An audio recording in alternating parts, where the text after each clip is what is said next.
During the imperial spring hunt, Prince Jiaolie Peijin brought down a white tiger. Everyone crowded around to marvel at it. It was the first white tiger I had ever seen, so I instinctively squeezed forward for a closer look.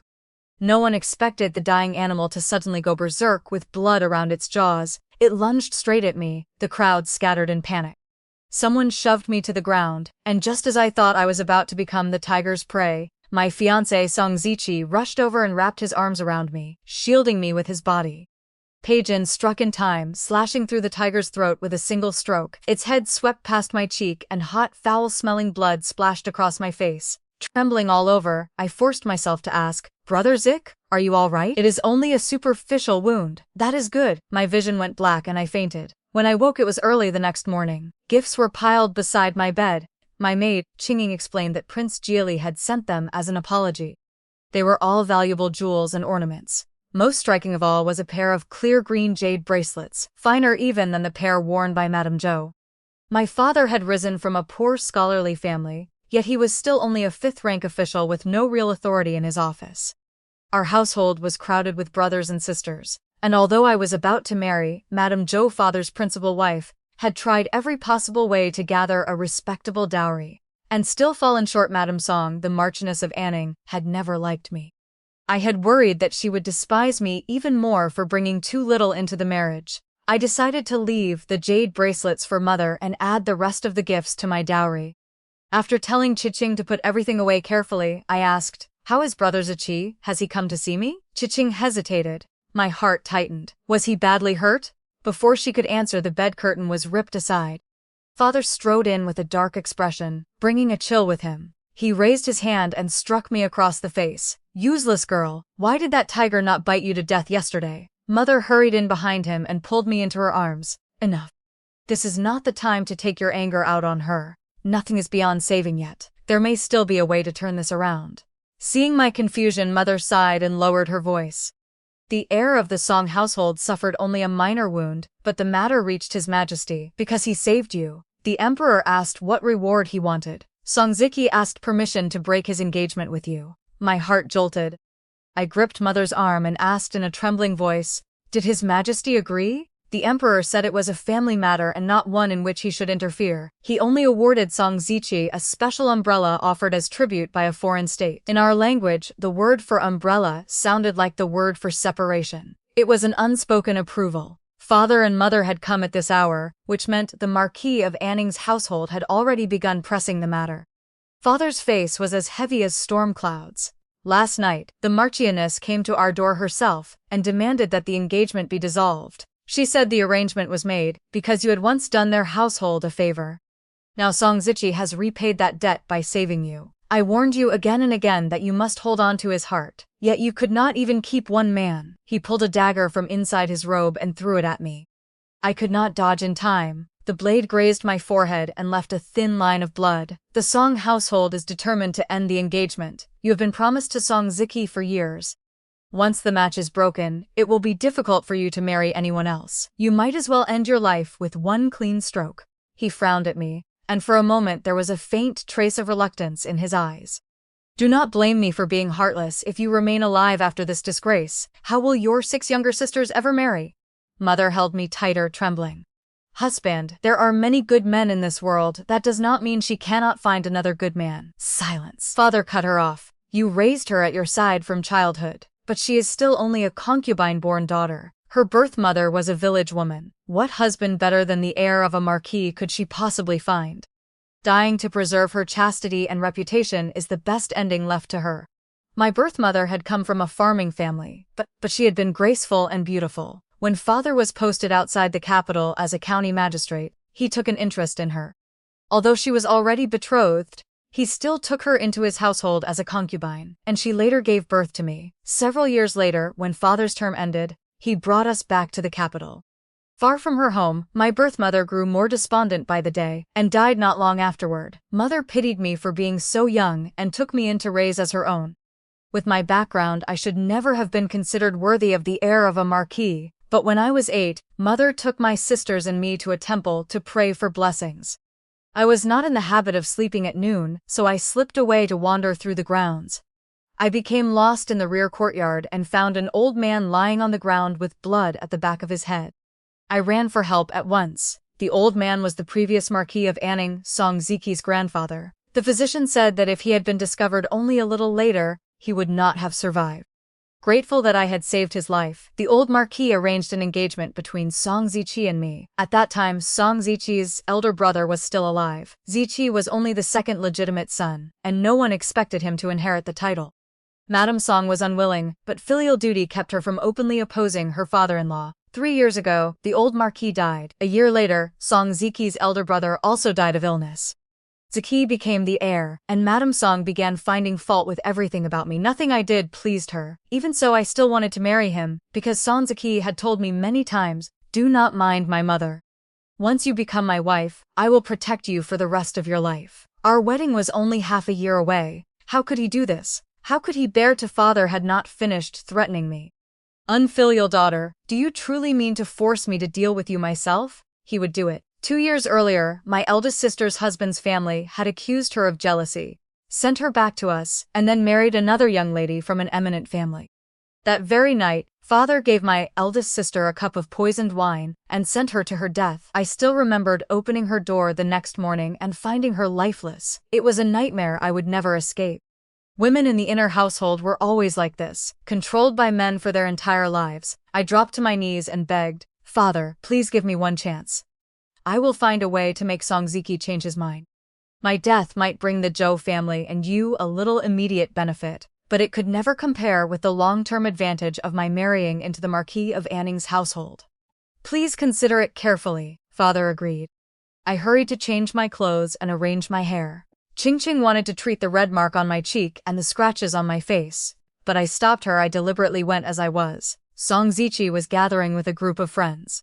Their laughter reached me from far away. The autumn light was beautiful, and the young men were full of spirit, talent, and easy charm. It would have made a lovely scene if Song Ziqi had not caused such an uproar the day before by asking to break our engagement. Second young master Zhang laughed. "Why do we not make a wager?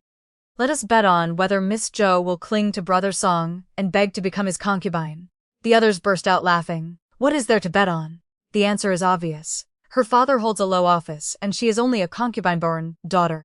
Letting her become brother Song's concubine would already be a great elevation for her." I stepped around the corridor. None of them showed the least embarrassment at being caught speaking cruelly behind my back. Instead, their expressions seemed to say, "Look, she has come to beg to be a concubine." I had intended to speak with Songzi alone, but he said, "Miss Zhou, say whatever you have to say here."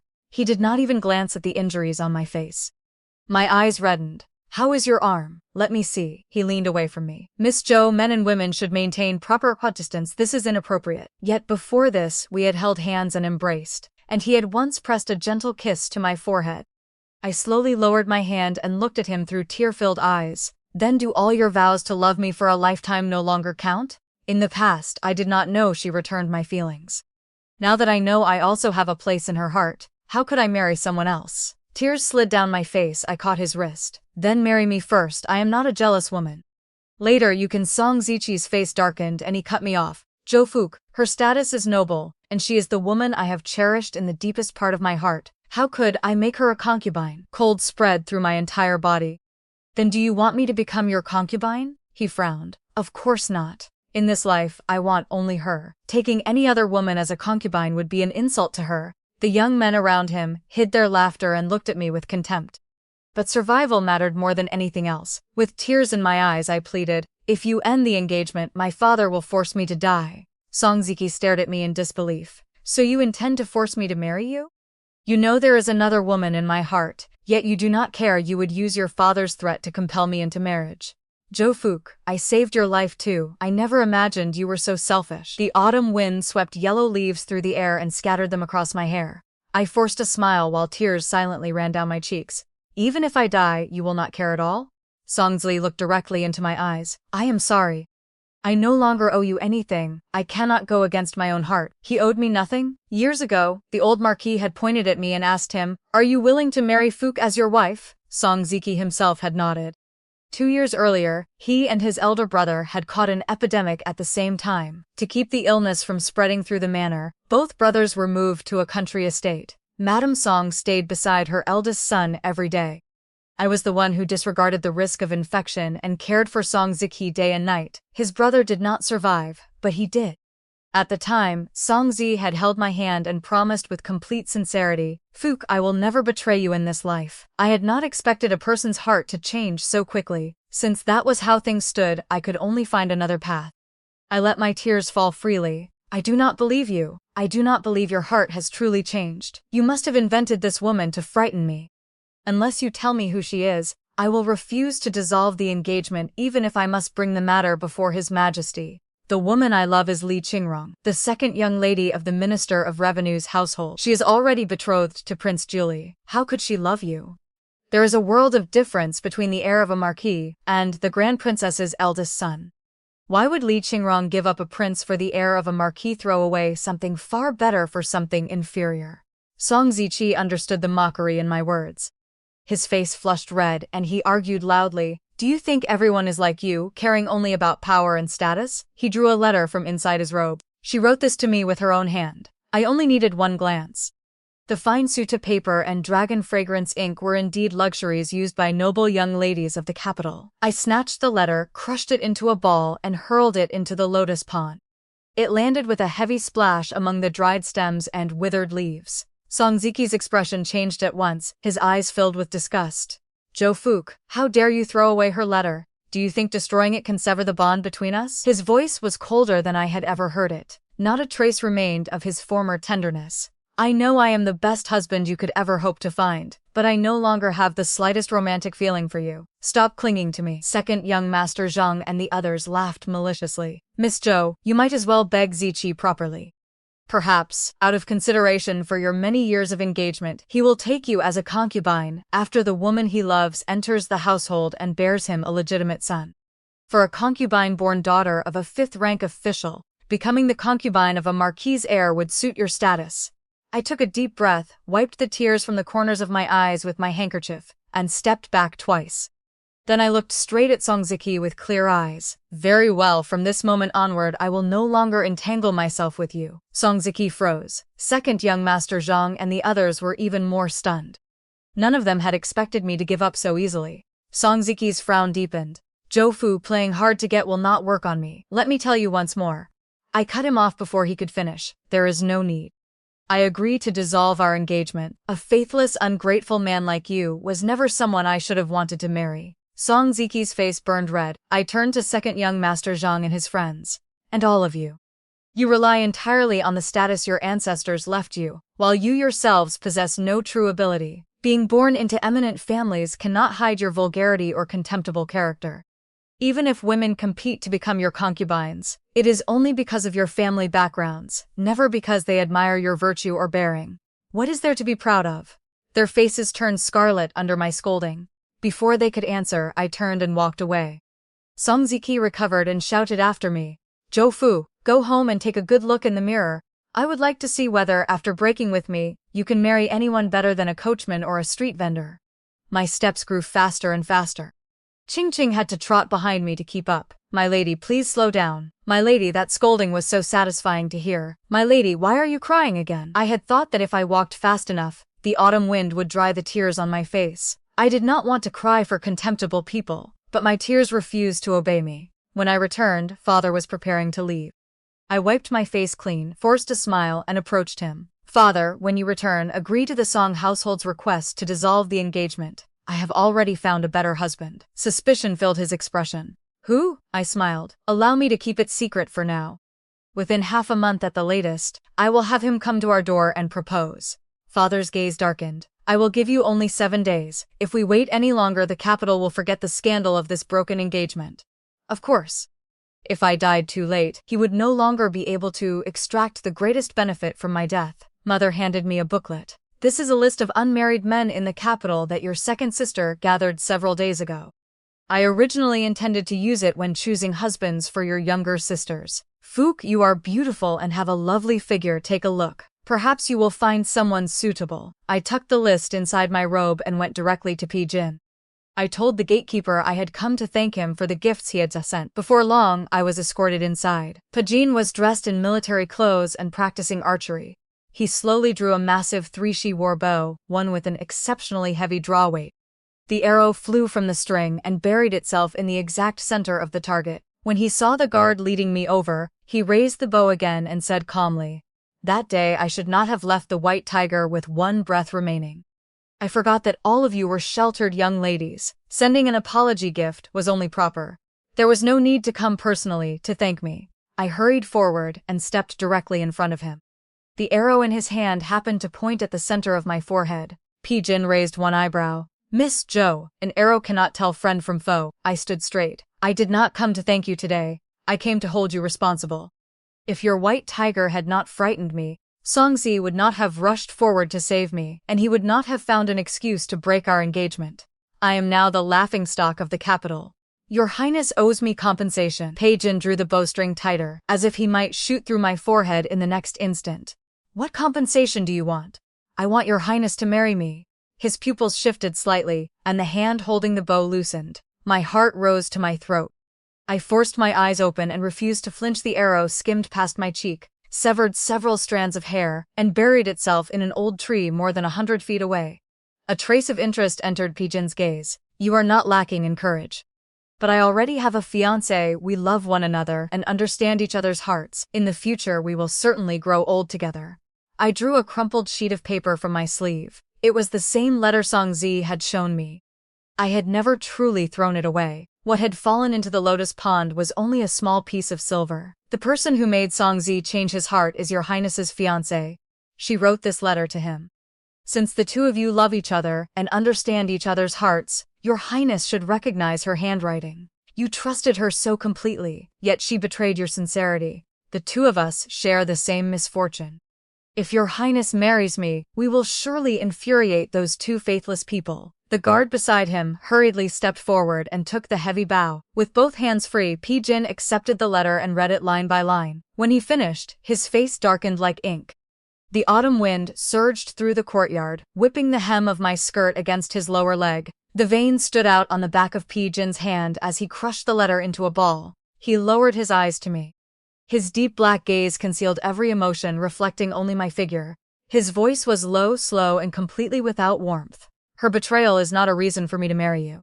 The woman I want as my wife, the woman with whom I intend to spend my life, must truly love me and share a mutual understanding with me. Do you understand?" Jin and I had met only a handful of times. All the words we had ever exchanged did not even amount to 30 sentences. There could be no talk of mutual understanding. His meaning was clear: he would not marry me. I had imagined that the two of us might form an alliance of abandoned fiancés. On reflection, his refusal made sense even without Qingrong. As the Grand Princess's eldest son and His Majesty's most valued nephew, Jin could marry almost any woman he wished. I stepped back twice to put distance between us. "I understand. I am not the person who shares your Highness's heart. Since your Highness will not marry me, please compensate me in another way." Jin stared at me for a long time, so angry that he almost laughed. He slowly wiped his hands with a cloth and asked in a tightly controlled voice, "Then what do you want?" I pulled Mother's list from inside my robe and pointed to a name. "Captain Wei Han is your subordinate, is he not? He is 22 this year and still unmarried. I ask your Highness to act as matchmaker and have him take me as his wife." Jin snatched the booklet from my hand and rapidly turned the pages. His expression became stranger with every page. He raised the list, and a cold smile curved his lips like the edge of a blade. "So asking me to marry you was merely a pretense. What you truly wanted was for me to arrange a marriage for you. You were certain that after rejecting your proposal I would take one step back and agree to act as matchmaker, is that it?" "Not entirely," I admitted. "Of course what I wanted most was to become your consort. Wei Han was only my second choice. If your Highness refuses to marry me, then if you personally arrange the match, Wei Han will probably agree." I had studied the list carefully. Wei Han's parents were dead, and he had followed Jin through years of warfare. To him Jin was both his commander and an elder brother. A mere captain could not compare with the heir of a marquis, but if Prince Jiaolie himself served as matchmaker, father would surely no longer dare devise a way to kill me. Of course I wanted to marry someone better than Songzi and make him regret what he had done. But I knew my own worth first. I had to survive. Compared with life, dignity and humiliation meant nothing. I bent my knees in a formal salute. "Please grant my request, Your Highness." Jin smiled again, a smile that sent a chill down my spine. he ordered a subordinate. Bring Wei Han here. Wei Han arrived quickly. He was tall and solidly built, though still almost half a head shorter than Pijin. Years of campaigning had tanned his skin to a healthy bronze, and firm muscles showed in his arms and torso. He carried the bold air of a seasoned soldier. Yet, beside Pijin, the difference between them was obvious. Pijin's eyes were sharp as cold blades, and his presence pressed down on everyone around him. Only the small beauty mark at the corner of his eye softened that severity. Beneath his austere bearing was a trace of striking elegance, making the otherwise impressive Wei Han appear ordinary. But what I needed was a talisman to preserve my life, not a handsome nobleman. Pijin pointed at me, his gaze cold. She is the former fiancé of the heir of the Marquis of Anning. Her engagement was dissolved yesterday. Are you willing to marry her as your wife? I gave Wei Han the gentlest smile of my life and deliberately softened my voice. Captain Wei, I have completely severed ties with Song Ziki. There will be no further entanglement between us. If you do not despise me, I am willing to walk through life hand in hand with you, and remain devoted to you until our hair turns white. I could not tell whether I imagined it, but I seemed to hear the faint crack of knuckles. Wei Han stood some distance away. The person nearest me was Pijin, yet his expression remained cold and unchanged. Wei Han was delighted and flustered. I am only a minor captain. I fear the young lady would suffer by marrying me. There was hope. My smile brightened and my eyes curved. I am only an ordinary concubine-born daughter. Pijin gave me a cool glance, then looked at the openly joyful Wei Han and asked one word at a time, "You want to marry her?" I do. Before he had finished speaking, Pijin's guard drove an elbow hard into his side. Wei Han blinked and looked helplessly between Pijin and the guard. After a pause, he asked, "Do I want to marry her or not?" The autumn wind brushed Pijin's stern brows. His voice was icy. "Whether you want to marry her is for you to decide." Wei Han looked into my pleading eyes. His hands clenched and loosened in the end. He avoided my gaze and shook his head. "For now, I cannot accept the young lady's proposal." Pijin's expression eased considerably. He waved a hand. "Very well, you may leave." Wei Han lowered his head and departed in embarrassment. I understood Pijin had done it deliberately. He would neither marry me nor help arrange another marriage. The small flame of hope that had just risen was extinguished at once. My hands and feet turned cold. I held out my hand. "Since your highness will not help me, please return the list." Jin raised an eyebrow and gave a faint mocking smile. "Do you intend to carry this list around and ask every man on it? You are a woman. Have you no sense of shame?" I told myself not to cry, but tears ignored me and spilled over. I snatched the booklet back and choked out, "Is shame more important than life? If I do not find a path for myself, this date next year may be the anniversary of my death. My birth mother gave up half her life to bring me into this world. Mother devoted years of effort to raising me. Why should I trade away my life merely to satisfy rigid rules of propriety? Would that not only grieve those who love me and delight those who hate me? Your highness was born to rank and honor. Naturally, you cannot understand the suffering of women like us, women who cannot afford the luxury of shame." I bowed. Farewell. At the doorway, I suddenly stopped. I took a deep breath, turned, and met Pijin's gaze. There was no mockery or contempt in it now, only pity and another emotion I could not understand. I bowed deeply. "If I die, your highness bears some responsibility after all. Please help mother from time to time in the future. Her background is not high, but she truly is a very good mother." Pijin asked, "Where are you going now?" "To find someone willing to marry me." "Was I the first person on your list?" "Your highness was not on the list. I only came to test my luck." I turned and left behind me. Pijin raised his voice and scolded. "Zhou Fuke, is your head made of wood?" Perhaps he meant that I was stubborn, that even after being rejected so thoroughly, I still intended to walk around and throw myself against one wall after another. In truth, I had expected this result. I steadied myself and continued taking the list from household to household. For 2 straight days, I was refused at every gate. I thought I might encounter some of the unmarried men, while everyone was out hunting, but a young eunuch stopped me. "Prince Jiaolie has ordered that Miss Zhou was badly frightened and should not enter the hunting grounds for now. Please remain in your tent and rest for the next few days." Hateful man. He had blocked every path left to me. 3 days passed without the slightest progress. Father sent a letter urging me to act. Mother prepared a bundle containing a change of clothes and some silver. "Fuke, take these things and leave. When the time comes, I will tell everyone you threw yourself from a cliff. Your father will accept that result." Of course he would accept it publicly. He would gain a daughter praised for preserving her chastity and honor, and the Marquis of Anning's household would surely have to compensate him. But within our own home, father would never forgive mother. Over the years, he had taken one concubine after another and had never treated mother kindly. She stroked my head, her eyes full of love and reluctance. Your maternal grandfather was once his teacher. He cannot truly force me to die. At worst, I will endure a few cruel words. I am accustomed to them, Fu. Nothing is more important than staying alive. Leave tonight. His Majesty is holding a banquet, and our families was not originally on the guest list. Everyone's attention will be on the feast, so no one will notice you. Once we return to the capital, it will be much harder for you to escape. Perhaps that was my only remaining choice. Mother had prepared a page boy's outfit for me. I was about to change when a young eunuch came with a message. Kansu had added my name to the banquet list and ordered me to prepare carefully and attend that evening. I had been allowed to accompany the party to the hunting grounds, only because I was Songzik's fiancé. Now that the broken engagement had become common knowledge, why would Consort Shu add me to the guest list? I had no choice but to attend first and look for another opportunity afterward. Mother chose my clothing and studied me for a long time. Fuke, you truly are beautiful. Like a lotus rising from clear water, naturally lovely without ornament. Do not dress too splendidly. Our jewelry cannot compete with that of the great noble families. We may as well take another path. Tonight may be your final opportunity. I wore a simple pale green dress and placed only one plain jade hairpin in my hair. The moment I entered the banquet hall, countless male eyes turned toward me. Second, young Master Zhang narrowed his eyes for a long moment. When he recognized me, he laughed loudly. I wondered who it was, so it is Song Ziqi's former fiancé.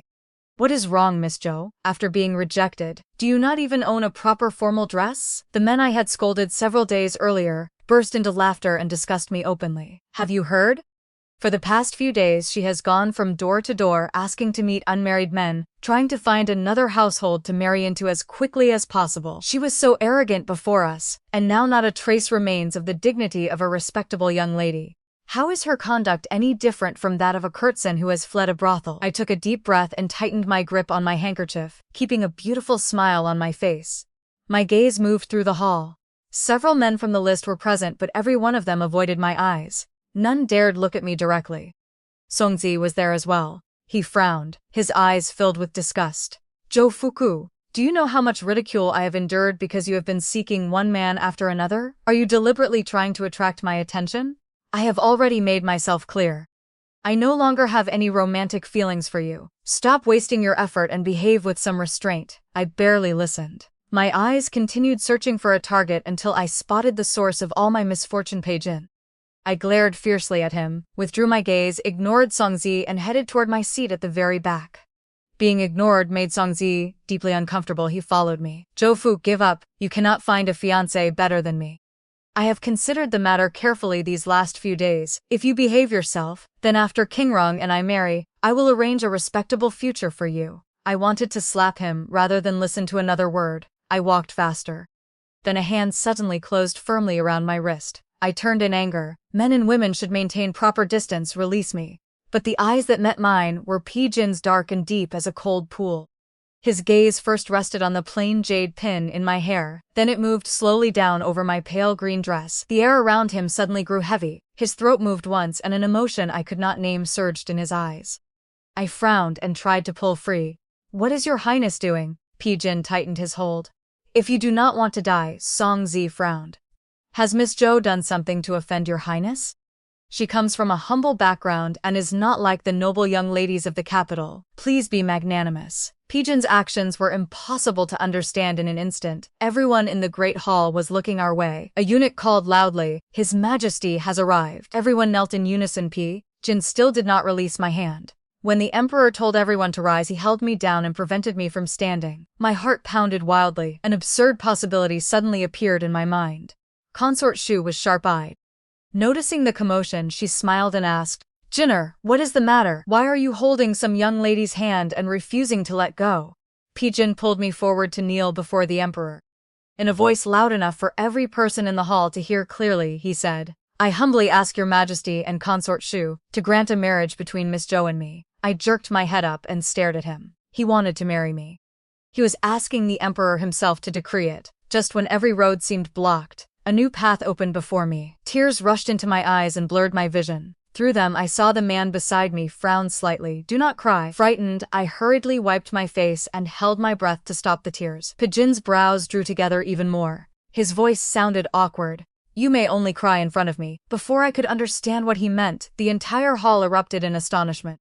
Did Prince Jiaolie not already have a fiancé? How could a prince openly ask the emperor to let him marry the concubine-born daughter of a fifth-rank official? Had Miss Zhou not been rejected only 2 days earlier? She was clearly not an ordinary woman. Song Ziki stared at me in shock, disbelief filling his eyes. The emperor was equally surprised. After a long pause, he asked, Pei Jin, I remember that you are betrothed to the granddaughter of the Minister of Revenue. Pei Jin calmly looked toward Madame Wang of the Minister of Revenue's household, who was also among the guests. Madame Wang knelt. Your Majesty, my niece was indeed once engaged to Prince Jiaolie, but the two young people did not share the same intentions. For that reason, their engagement was dissolved several days ago. It was a private family matter and had not yet been announced. It is my fault that your Majesty was misled. Consort Shu smiled and turned to Li Qingrong. Miss Li, Pei Jin is a rare young man. Do you truly have no affection for him? Li Qingrong's paternal grandfather was the Minister of Revenue, and her maternal grandfather was a vice minister in the Ministry of Justice. Her status was exceptionally high. I had occasionally encountered her at banquets, but we had exchanged little more than polite greetings. I remembered only that she was excellent at mathematics, and had little interest in embroidery or other traditional women's work. Li Qingrong knelt and replied, Prince Jiaolie's status is noble. To have been engaged to him was already an honor. I ask only that your Majesty and Consort Shu forgive me. Affection comes from the heart and has nothing to do with status or position. I once heard that Consort Shu met your Majesty while you were traveling incognito in Jiangnan. At the time, Consort Shu was a celebrated woman of talent in Jiangnan, while your Majesty was disguised as an ordinary merchant. Even so, she gave you her heart. My own feelings are the same. I seek only one person who is sincere and devoted. I care for nothing else. The old story made the emperor and Consort Shu smile at each other. The emperor's expression softened considerably. He clasped Consort Shu's hand. Since both families have already agreed to dissolve the engagement, I will ask no more about it. He turned back to Pei Jin. Has your mother agreed to this marriage with Miss Zhou? My heart tightened. Song Ziqi, meanwhile, looked as if a burden had been lifted from him. Pei Jin's mother was the current Grand Princess, the emperor's own elder sister. When the emperor had fought for the throne, she had arranged support from every direction, and made no small contribution.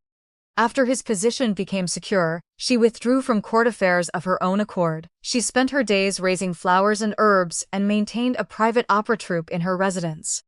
She valued loyalty, understood when to advance and retreat, and was both respected and deeply loved by the emperor. Li Qingrong had been personally chosen by the Grand Princess as Pei Jin's fiancé. That alone revealed the kind of daughter-in-law she favored. My own birth was far too low. I feared the Grand Princess would never consent. I looked nervously at Pei Jin. He remained calm, as if everything was already under control, and produced a letter. I have asked my mother, she has agreed. A young eunuch hurried forward, accepted the letter, and presented it to the emperor. The emperor scanned it and nodded. It is indeed my imperial sister's handwriting. It is rare for you to ask me for anything granted. Consort Shu covered her mouth and laughed softly. Your Majesty, since Miss Zhou is the woman in Prince Pi's heart, should your Majesty not also reward her? The emperor considered for a moment and understood Consort Shu's meaning. My status was far too low to match Prince Jiaolie. My beloved consort is right. It was difficult enough for Jinner to meet a kindred spirit. I had thought his mind contained nothing but martial practice and warfare. Her surname is Zhou? The emperor asked. Zhou Fuke, Consort Shu reminded him. The emperor nodded. Fuke the lotus rises from clear water, beautiful without ornament, an excellent name. I grant you the title of county princess with the honorific Kinglian. Someone, prepare the decree. Pei Jin pulled me down to kowtow and give thanks. My mind was still spinning. Just like that, I had become county princess Kinglian. In the future, I would become princess consort. Was I dreaming in broad daylight? Unable to resist, I pinched myself hard. I felt no pain at all, so I truly was dreaming. Pei Jin turned and frowned at me. Already attempting to murder your future husband? Only then did I realize I had pinched his arm instead of mine. My face burned. I'm sorry, I just can't believe it. Jin took my hand and squeezed hard enough to make my bones ache. I drew in a sharp breath. Ah, the corner of his mouth lifted. Even the beauty mark beside his eye seemed touched by charm. Do you believe it now? The palace attendants were quick to understand. They immediately moved my table forward and joined it with Pei Jin's. I gathered my courage and glanced at the emperor and consort. Shu then could not resist looking down the hall. So many people, I whispered in amazement. Jin leaned close, his breath brushing my ear. What are you looking at? I lowered my voice. So this is what it feels like to sit near the front. Even the food arrives hot. At banquets like this, every rule had to be followed precisely. Dishes were served from the most honored guests to the least. When I sat at the last table, many dishes had already gone cold by the time they reached me. Jin placed a steaming meatball in my bowl, amusement reaching his eyes. Eat. Before long, people began coming over to toast us, offering wishes for lifelong happiness and a son. Soon Jin and I rose with our cups. He tilted his head and his breath again brushed the rim of my ear. Can you drink? I paused. In the past, I had attended many such occasions with Songzi. He always spoke before I could raise my cup. She cannot drink. Please allow her to substitute tea. It sounded considerate, yet sometimes the host served fragrant wine that I wanted to taste. Because of Song Ziki's thoughtful restriction, I never touched a single drop that evening. The banquet served green plum wine. Its color was beautiful and its fragrance was sweet. I pressed my lips together and nodded, my eyes shining. Jin looked deeply into my eyes and his throat moved once. Tell me when you have had enough. The plum wine was sweet. Without noticing, I drank cup after cup. By the time my head began to feel light, another guest approached with a toast. When I stood, I swayed. Jin quickly supported the small of my back. His hand was so large that it felt as though one palm could nearly span my waist. I tilted my head and smiled at him foolishly.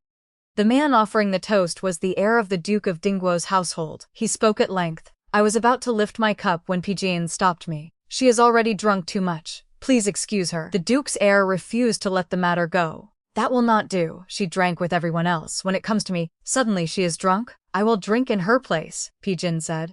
Then you must drink twice as much, the Duke's heir replied. Jin removed his hand from my waist and told me, go outside and let the wind clear your head, do not go far. Qingqing had barely helped me out of the great hall when Song Ziqi followed. He strode over, seized my wrist, and demanded, Zhou Fuke, what is going on? How did you become involved with Prince Jiaolie? Is it because King Rong loves and stole my heart, so you sought out Jin and conspired with him to take revenge on us? Fuke, marriage lasts a lifetime, it is not a game. You should find someone you truly love, not act recklessly merely to retaliate against me. I shook off his hand and stepped back to create distance between us. Song Ziqi, are you happy? He froze. Miss Li has now dissolved her engagement with Jin. Both of you are free. You can be with your true love. You should be happy. In fact, you should thank me. The corridor lantern swayed, casting light and shadow across his face. His expression was impossible to read. Of course I am happy, he said, but I do not want to see you sacrifice your entire life simply to take revenge on me. I truly did not understand him. Jin's status is higher than yours and he personally asked to marry me. The Grand Princess has approved the match. Unlike your mother, who was never satisfied with me, His Majesty even granted me the title of County Princess. I think my life is very good now, for better than before. Song Ziz glanced behind me and lowered his voice. But you do not love him, you love only his power and status. I am still the person in your heart. If you spend your life beside a man you do not love, will every day not feel as long as a year? I laughed. I once believed you would be my lifelong support. I did place you in the deepest part of my heart, but you betrayed my sincerity. True feeling is the most precious thing in the world, yet it can also become the cheapest. So I threw it away and I threw you away with it. Jin can give me the rank of princess consort and allow me to live with dignity. I will wear fine clothes and eat good food, and I will always sit near the front at banquets. No one will dare humiliate mother again. Father will no longer dare take my life, nor will he be able to decide my younger sister's marriages at will. With such a good life ahead of me, I only wish to live 100 years. How could every day feel as long as a year? Songziki's expression became extraordinarily complicated. There was guilt in it, but also a strange delight and anticipation. He looked past me. Prince Jiaolie, you heard everything Fuke just said, did you not? I turned around. Jin stood beneath a palace lantern. Far behind him, the brightly lit hall and its guests, raising cup after cup, had become nothing more than a distant backdrop. The lantern beside him was not bright enough to dispel the surrounding darkness. Years at the frontier had left his skin sun-browned. His brow bones were high and his long lashes cast shadows beneath his eyes, making his emotions even harder to read. Songzi continued, as if what he had already done were not enough. Jin Fuku does not like you. She exhausted every scheme to become your fiancé, only because you can give her greater power and status. I opened my mouth to explain, but I did not know where to begin. I was grateful to Jin and I was genuinely happy to marry him, But at that moment I truly did not love him yet. He was not a man easily deceived. Jin walked toward us. When he came close enough I could see that his dark eyes were as still as deep water, without a single ripple. I could not tell what he felt. He placed an arm around my waist. His hold was not tight, but his palm was so warm that I could feel the heat through my clothes. He looked at Songzi and raised one eyebrow. I am fortunate that I possess everything she wants: power, status, a mother-in-law who will cherish her, a husband who will care for her, and freedom. His eyes were so sharp that few people could meet them directly. Fortunately, I can give her all of those things. Hair Song, you were the one who asked His Majesty to dissolve your engagement. If you are dissatisfied with the marriage between Fuku and me, you may bring your complaint before the Emperor. Song Ziqi's face turned pale. He refused to believe it. She does not love you. Do you truly not mind? Jin's voice was steady. The past cannot be restored. I would rather believe that the road ahead of us is still very long. After he had said so much, I had to make my own position clear. I leaned toward him and pressed a quick kiss to his cheek. Then I looked at him with deliberate shyness and affection. The road ahead is still long. Jin, you are so outstanding that falling in love with you will only be a matter of time. The arm around my waist suddenly tightened. Songzi stared at me through clenched teeth. Jofu, can your sincere feelings change so easily? I smiled brightly. Whatever happens, I will still be better than you. All color drained from Songzi's face. Jin smiled as well, like a spring wind thawing a river sealed by winter. It was as though tender new willow shoots had appeared along the riverbank. Fook once treated you sincerely. Can Song not even show enough generosity to wish his former fiancé lifelong happiness? Songzi opened and closed his mouth. His gaze on me held anger, reluctance, confusion, and even a trace of the affection I had not seen in his eyes for a very long time. After a long silence, he finally said, "Jo Fook, one day you will regret this," I answered without hesitation. That day will never come. I am entirely satisfied with the marriage decreed today, with my present fiancé and with the man who will become my husband. Jin said nothing, but his back seemed to straighten a little more. I kept smiling. Even though you lack the generosity to possess me, I still wish you well. May you and the woman in your heart enjoy lifelong happiness and have a son soon. Songzi, this time remember to remain devoted. Do not wait until the wedding is near and suddenly announce that you have fallen in love with someone else. The final trace of color vanished from his face. His steps staggered, and he walked away as though his mind had left him. The banquet continued. Jin led me back toward the hall, but before we reached it, we encountered second young master, Zhang, and the others preparing to leave. The moment they saw me, their gazes darted away. They tried to step aside and pass without speaking. Jin called after them. Who are you? Have you forgotten to salute me? They stopped at once and bowed respectfully. Jin added, County Princess Qinglian is also here. Their jaws tightened. In their eyes, I had once been a concubine-born daughter unworthy of notice, not even fit to become Song Ziqi's concubine. Now in the blink of an eye, I had become County Princess Qinglian, and they were required to bend their knees before me. How could they accept it willingly? Yet willing or not, they still had to kneel. It was honor granted by His Majesty, and the protection Jin had given me, their bodies stiff with reluctance. They saluted. Greetings, County Princess Qinglian. I smiled at second young Master Zhang, who stood at the front. I heard that young Master Zhang's birth mother was also a concubine. You are counted as a legitimate son, only because you were raised under your father's principal wife. Your birth is no more distinguished than mine. Trampling on me will not make anyone forget who your mother was, nor will it make you nobler. His face went from livid to ashen. After they left, I asked Jin with some nervousness. Being a prince's fiancé feels wonderfully satisfying. Does this mean that in the future, whenever someone offends me, I can scold them back? Am I acting like a petty upstart, now that I have power? They always spoke badly of me before. It was so difficult to gain this opportunity that I truly could not hold back. Mother often says I cry too easily, anger too quickly, and have too sharp a tongue. She says I lack the composure expected of a well-bred young lady. Jin lowered his eyes to me. It seemed that he was suppressing something reflected in his gaze. I saw myself looking cautious and smug at the same time. After a long pause, he looked away. It is not so serious in war. We also value repaying an injury in kind. If we answered every grievance with virtue, the lands of Great Chu would have been seized long ago. Wonderful, he did not despise me. You are much better than Songzi. He always demanded that I behave like a perfect gentlewoman. This was forbidden, and that was not allowed. I looped my arm through his and looked up at him with shining eyes. Then may I drink a little more green plum wine later? We never have such good wine at home. Jin reached out and lightly touched my cheek, which was warm from drink. No, I could not hide my disappointment. Oh, he stroked my head. Drink it next time, the days ahead are long. Ignoring the guests inside, who continued calling him back to drink, he took me away from the banquet. When we turned into a corridor, Wei Han was standing guard there. Jin frowned slightly. Why are you on duty tonight? I traded shifts with someone else. After answering, Wei Han's eyes fell on me. He looked as if he had seen a priceless treasure. His gaze lit up, and he straightened nervously. Miss Zhou. As he spoke, he searched inside his robe and drew out an object clenched in his palm. Miss Zhou, I have something. Jin interrupted in a cool voice. You should change how you address her. She is now my fiancé. Wei Han froze as if struck by lightning. I could tell he probably had feelings for me and had meant to give me a gift. One glance was enough to see that he was a simple and honest soldier. Fearing that Jin might become displeased and cause trouble for him, I quickly held on to Jin's arm. Captain Wei. I spoke recklessly. Before, please do not take it to heart. When His Highness and I marry, you must come celebrate at our wedding. Wei Han recovered and forced a strained smile onto his pale face. He still opened his palm, revealing a jade bracelet. I heard from guests leaving the banquet that Your Highness had asked His Majesty for a marriage decree. This is a congratulatory gift.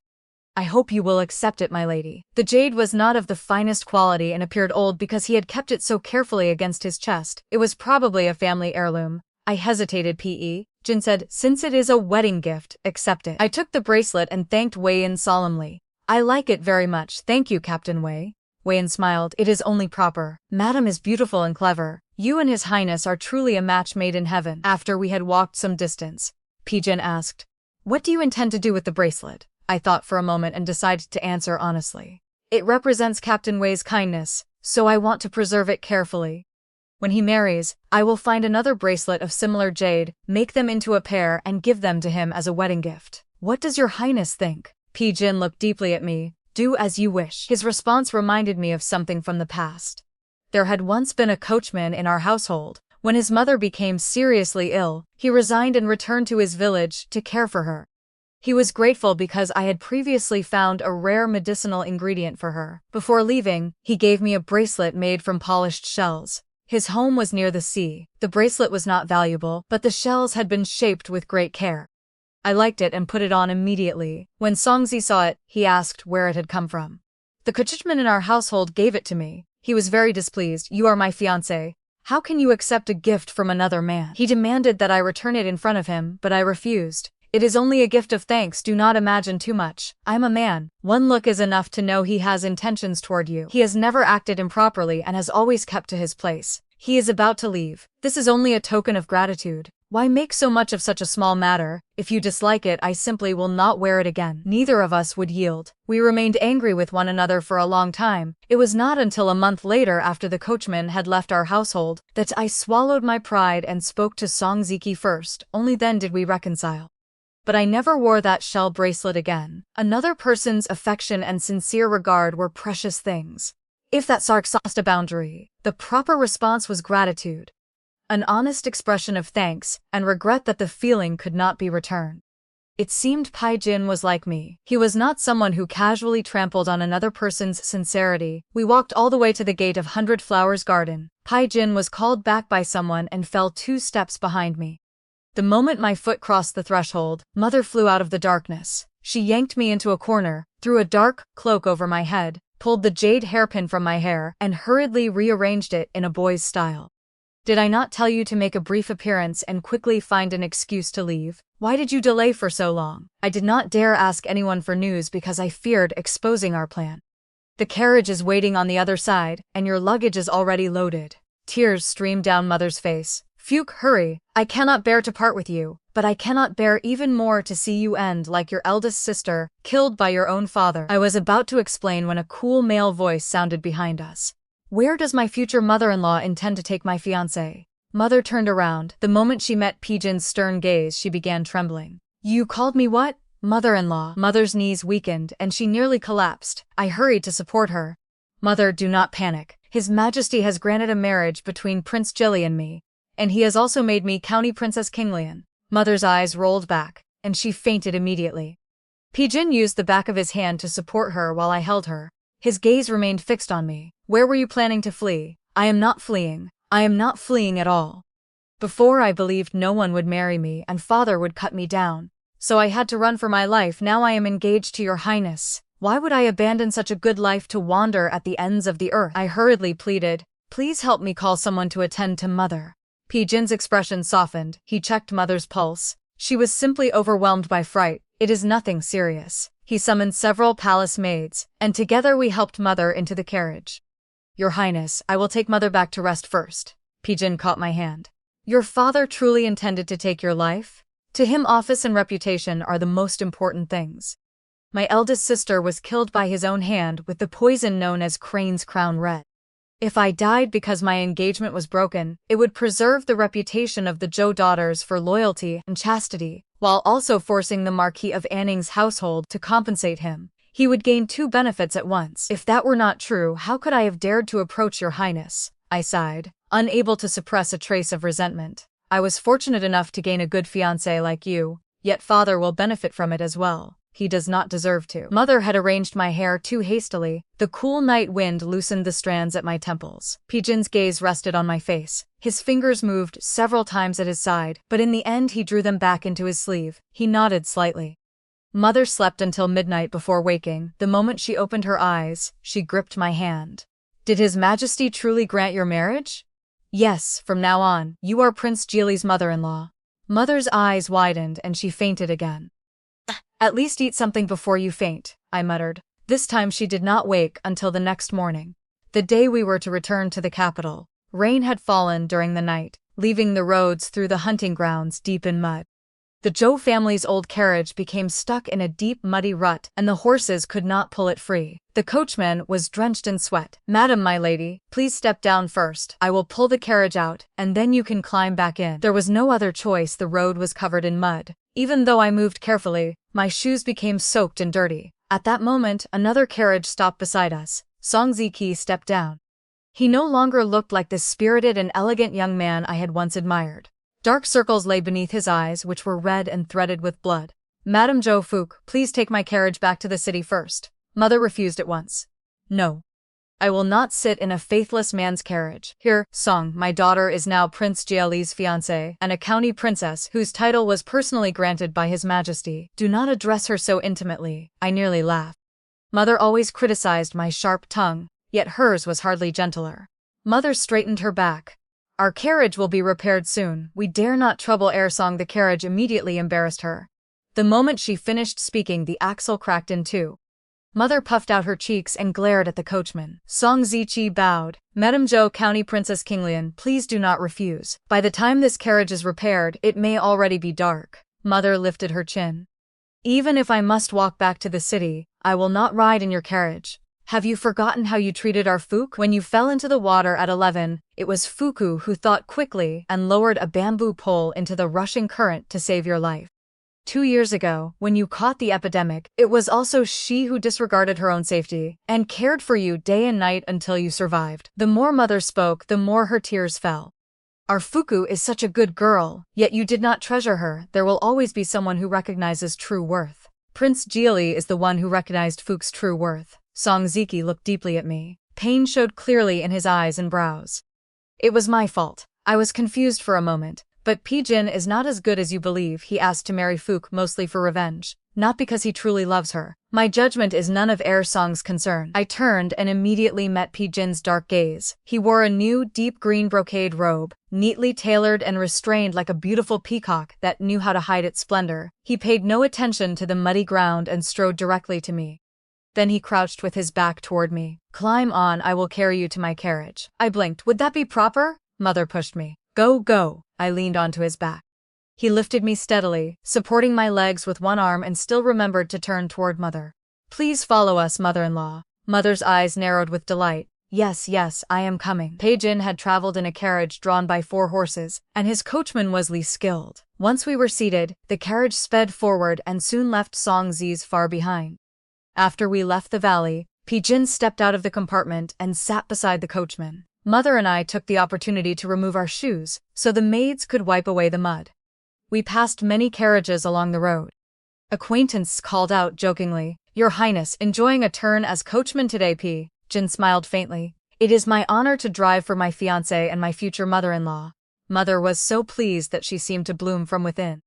This new son-in-law truly understands courtesy. Proudly, she lifted the carriage curtain all the way. She looked as though she wished everyone could see us, from the hunting grounds to the city gate. When we passed the Rainbow Garments Pavilion, Mother suddenly exclaimed. Pei-jin reined in the horses at once. Does mother-in-law have business here? I ordered several new outfits for Foot before, but I have forgotten to collect them. It does not matter, we can return in 2 days. It is no trouble. Pei-jin guided the carriage to the roadside. It is still early. I will wait here. Mother took my hand and led me inside. The shopkeeper took some time to fetch the clothes. While we waited, Mother lowered her voice. These were all made for your dowry. Who would have expected that Song Ziki would turn out to be such a heartless wolf? But the clothes are innocent, and we have already paid for them. We cannot waste them. Take them home for your younger sisters. You should not wear them yourself. They would bring bad luck. Whom are you calling heartless?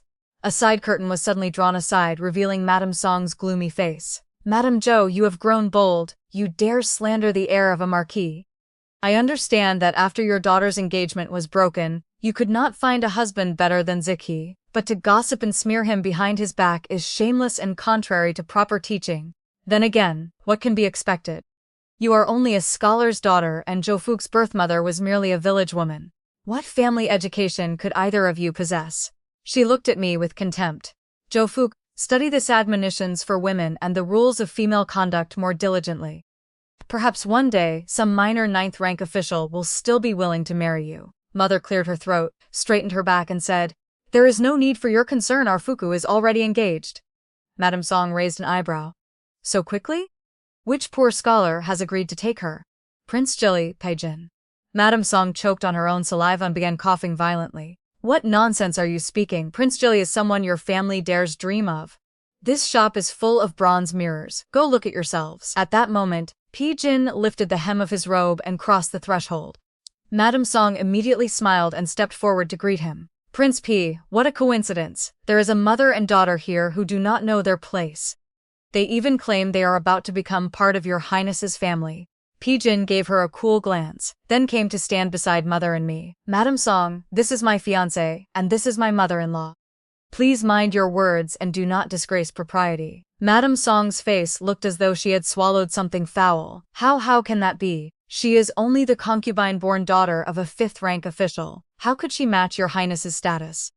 She has nothing except a face slightly prettier than most. Do not let her deceive you. Pei-jin's expression became cold and severe. Madame Song, Fuku is now County Princess Qinglian, whose title was personally granted by His Majesty. Our marriage was also granted by imperial decree. Madame Song stammered. County Princess, an imperial marriage decree, how can that be? How could such a thing happen? If Madame believes we are ill-matched, perhaps you should say so before His Majesty. Madame Song recovered and forced a smile. No, I did not mean that. In that case, a cold smile touched Pei-jin's lips. Please respect my fiancé and my mother-in-law. Do not speak such malicious words again. Madame Song went pale, then flushed with humiliation. In the end, she could only answer, yes. Pei-jin was not an idle prince. He commanded troops and enjoyed the emperor's deep trust. Aside from the crown prince, even the emperor's own younger sons might not hold as high a place in His Majesty's heart as this nephew. Looking across the capital, there were few people who dared oppose him openly. News that Prince Jiaolie had changed fiancé seemed to grow wings. In a single night, it spread throughout the capital. The Zhou residence had once been quiet with few visitors. Any invitations we received had mostly been sent out of consideration for our connection to the Marquis of Anning's household. Yet, everyone could see that Madame Song disliked the match, so those invitations had never carried much sincerity. Now everything was different. Every day, the street outside our gate was crowded. Visiting cards and banquet invitations fell like snow until Mother's hands ached from receiving them. Father's face glowed with satisfaction each day. The colleagues and superiors who once looked down on me now behave with the greatest caution, afraid they might offend me. He treated me with unprecedented gentleness and told my sisters, all of you must learn from Fuku. If each of you gains even half her ability, I will be satisfied. Then he said to me, Fuke, you should thank your father. If I had not threatened you with your life, how would you ever have found the courage to risk everything and approach Prince Jiaolie? I was only frightening you at the time. You are the daughter I value most. How could I bear to kill you? I wanted to vomit, but I endured it because of my engagement to Pijin. Father suddenly became more arrogant than ever. Even a 6th or 7th rank official offered his own unmarried daughter to father as a concubine. Father could not wait and brought the girl into the household immediately, but she had been forced into it. She refused to consummate the marriage, and the struggle on the wedding night was loud enough for the entire residence to hear. Mother rushed over to protect her. She is a year younger than Fook. A forced marriage can never bring happiness. Let her return home. Father flew into a rage and struck Mother across the face. Wretched woman! She is an official's daughter. Are you afraid that once she enters the household, she will threaten your position as principal wife? Your own birth is low, you are uneducated, and you have no skill in social dealings. I have tolerated you for years. Not only are you ungrateful, you now dare point your fingers and issue orders before me. The more he spoke, the angrier he became. He raised his foot and kicked Mother viciously. By the time I arrived, Father's face was twisted with fury, and Mother had already been kicked several times. I rushed forward and covered her with my own body. When Father saw me, he barely managed to stop himself and shouted, "Take your mother away." I forced down my anger and bowed. Then I looked toward the young concubine, whose eyes were filled with tears. "Father, I will soon marry. It is best for our household to act according to proper rules. If someone dies now and my marriage is damaged, would that not be a greater loss? In any case, she has already entered the Zhou household. The days ahead are long. Why must Father hurry tonight?" Thinking of the long-term benefit, Father glared viciously at the girl and turned toward 9th concubine's rooms instead. Purple bruises covered Mother's body. She had always cried easily, yet this time she did not shed a single tear. She smiled and wiped away my tears. "It is all right. I am fine. Once you safely marry into the prince's residence, I will move to a country estate. What the eyes do not see, the heart will not grieve over. I only pity that young woman. I fear she still will not escape your father's grasp in the end." The next day I went to Pijin and asked to borrow several medical books. He asked, "So why do you suddenly want to study medicine?" I deliberately adopted a coaxing tone. "Your Highness is skilled in medicine. I also want to learn a little, so we will have more subjects in common. Since your Highness knows how to save people, I will study poisons so I can deal with those who threaten you." Pijin lowered his eyes and looked deeply at me. I suppressed my guilt and smiled. Very well, he found several treatises on toxic substances for me. The truth was that I could not wait any longer. I wanted Father dead. But buying a prepared poison directly would attract too much attention, so I decided to compound a slow-acting mixture myself. I stayed awake all night, reading the books, and finally found a formula that could quietly take a life in about a month without leaving an obvious trace. I began buying the ingredients in separate batches. To be safe, I deliberately waited until a day when Pijin was away before going to his residence for the final 2 important herbs. I was the future princess consort. The steward had no reason to refuse a request for 2 medicinal ingredients. I had just turned to leave when I discovered Pijin standing deep beneath the covered corridor. His gaze rested on me without blinking. It seemed that one look was enough for him to see every dark intention in my heart. He dismissed all the servants and stood opposite me. Osmanthus flowers were blooming throughout the courtyard. Their heavy fragrance made my head slightly dizzy. "Jofuku," he said, "do you intend to poison your father?" My heart jolted. I opened my mouth to deny it, but under those eyes that seemed to understand everything, every explanation felt powerless. "Yes." My shoulders slumped.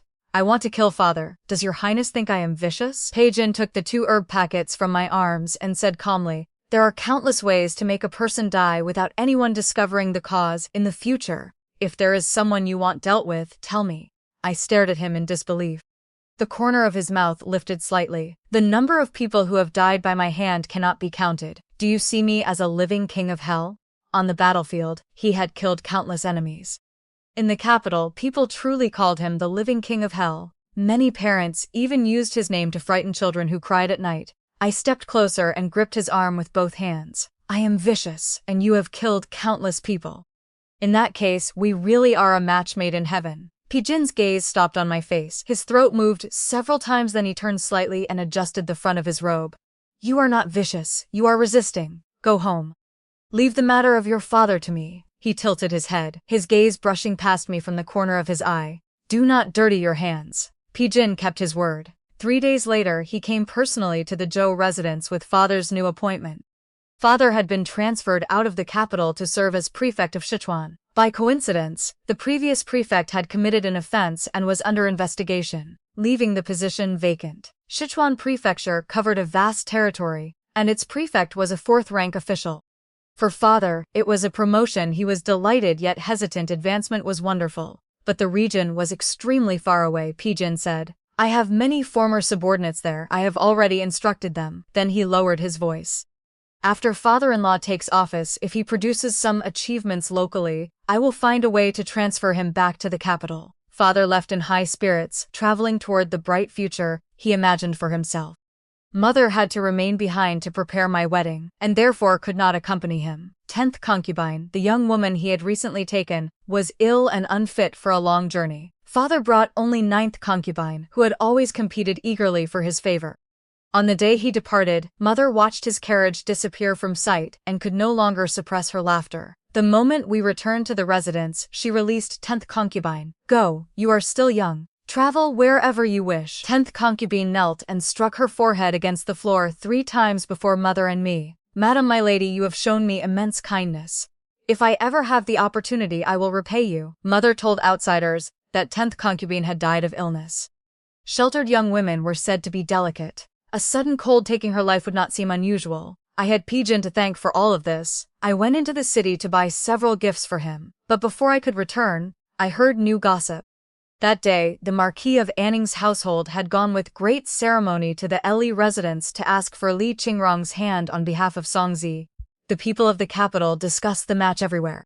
The Marquis of Anning's household and the Minister of Revenue's household are truly well matched. These two pairs are interesting. It is almost as though they simply swapped partners. Only a few days earlier, Song Ziki had seemed half-mad and had come to seek me every day. A man's heart was remarkably spacious. No matter how many people it contained, it never seemed crowded. I treated the news as a joke.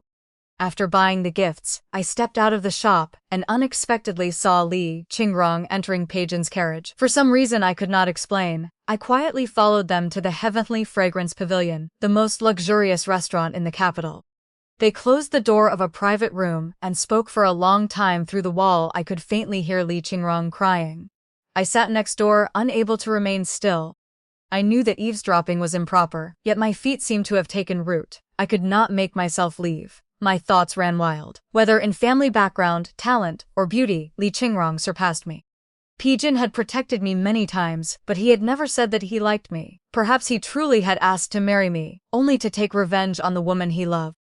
If Li Qingrong had changed her mind, would he? I did not know how long had passed before the door next door opened with a creak. Footsteps moved away. I prepared to leave as well, but when I pulled open my own door, Li Qingrong was standing outside with a smile.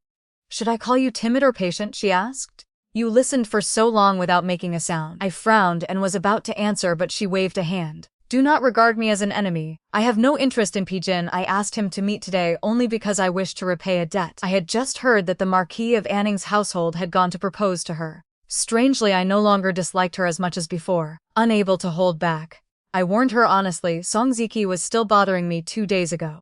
He is not a good match, do not be deceived. Li Qingrong studied me, then laughed. I have no interest in him. Then why did you write him that letter? I did not expect him to take the bait so easily, she shrugged. Everything was done to repay Pijin. To repay Pijin? Why involve Song Zichi? My ambition is to conduct business. I do not want to marry any man in the world, but my grandfather and the Grand Princess had already settled my engagement. No matter how much trouble I caused, it changed nothing, so I went to beg Pijin for help. To my surprise, he did not want to marry me either. He was severely punished by the Grand Princess for insisting on breaking the match. Even so, he found another path for me. I have always repaid kindness and avenged grievances. He helped me with something extremely important, so naturally I had to repay him. Since he was so determined to dissolve our engagement, I assumed there must already be someone he liked. I began asking around everywhere. My heart began pounding. I waited breathlessly for her next words, but the rapid sound of someone running up the stairs interrupted her. Jin appeared, his forehead damp with sweat and his breathing unsteady. Miss Li, say no more. Li Qingrong raised an eyebrow and laughed. If you forbid me from speaking, the fiancé you cherish will assume that you still cannot forget me, and that you arranged this secret meeting with me. My face flushed when she exposed my thoughts. I was only making a reasonable deduction. Qingrong giggled and lightly pinched my cheek. Only then did I notice that she was very tall, nearly half a head taller than me. I do not like him, and he does not like me.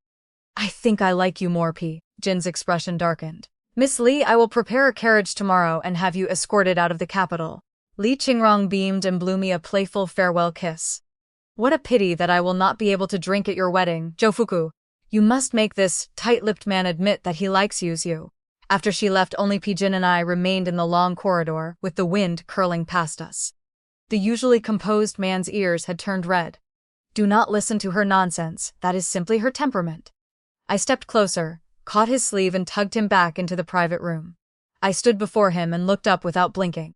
Then your highness does not like me? Pijin retreated until his back touched the wall, but I followed until our robes brushed. I blinked up at him. Does your highness truly not like me? His breathing quickened, his entire body went rigid, and he braced his hands on my shoulders. Stand properly, let us speak sensibly. If you push me away, I will never come close to you again. His hands paused. I moved closer.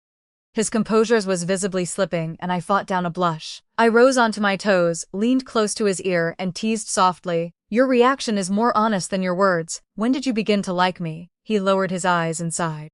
Zhoufuku, you are the one provoking me. Then he drew me into his arms. In one swift movement, our positions reversed and he kissed me. From the day you came to ask me to marry you, I wanted to do that. The kiss left me unsteady, and he supported me until I regained my balance. I asked again.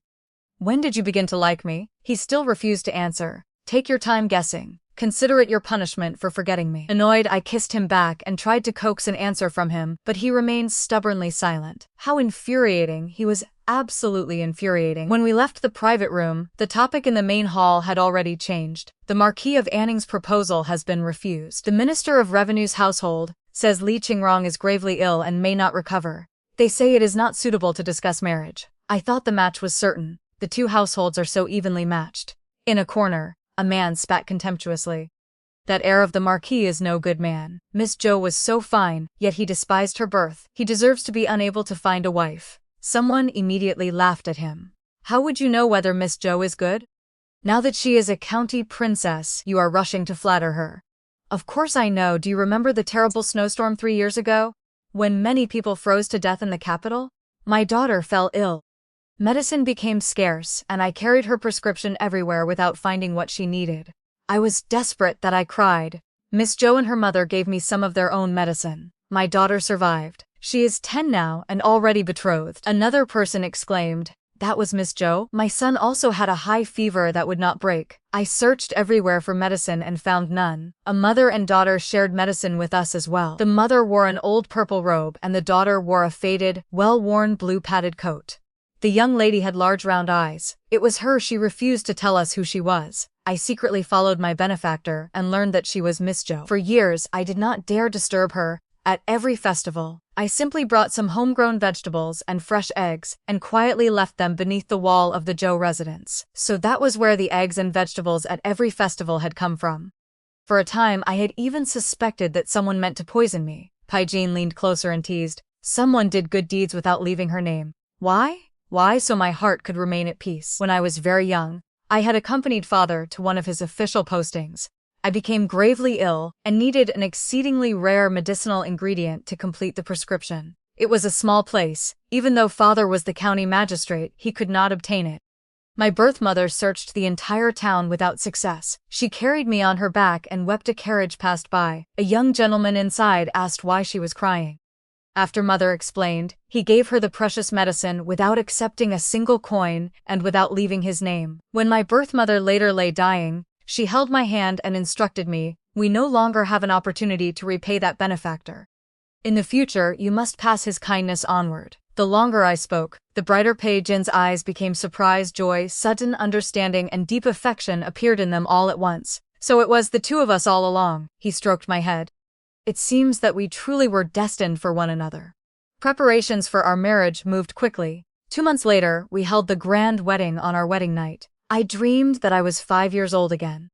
My birth mother carried my feverish body on her back and knelt before a carriage, repeatedly bowing her head. May I ask your name, young master? Even if we must serve you like beasts of burden, we will repay this great kindness. The wind lifted the curtain and revealed half the face of the young boy inside.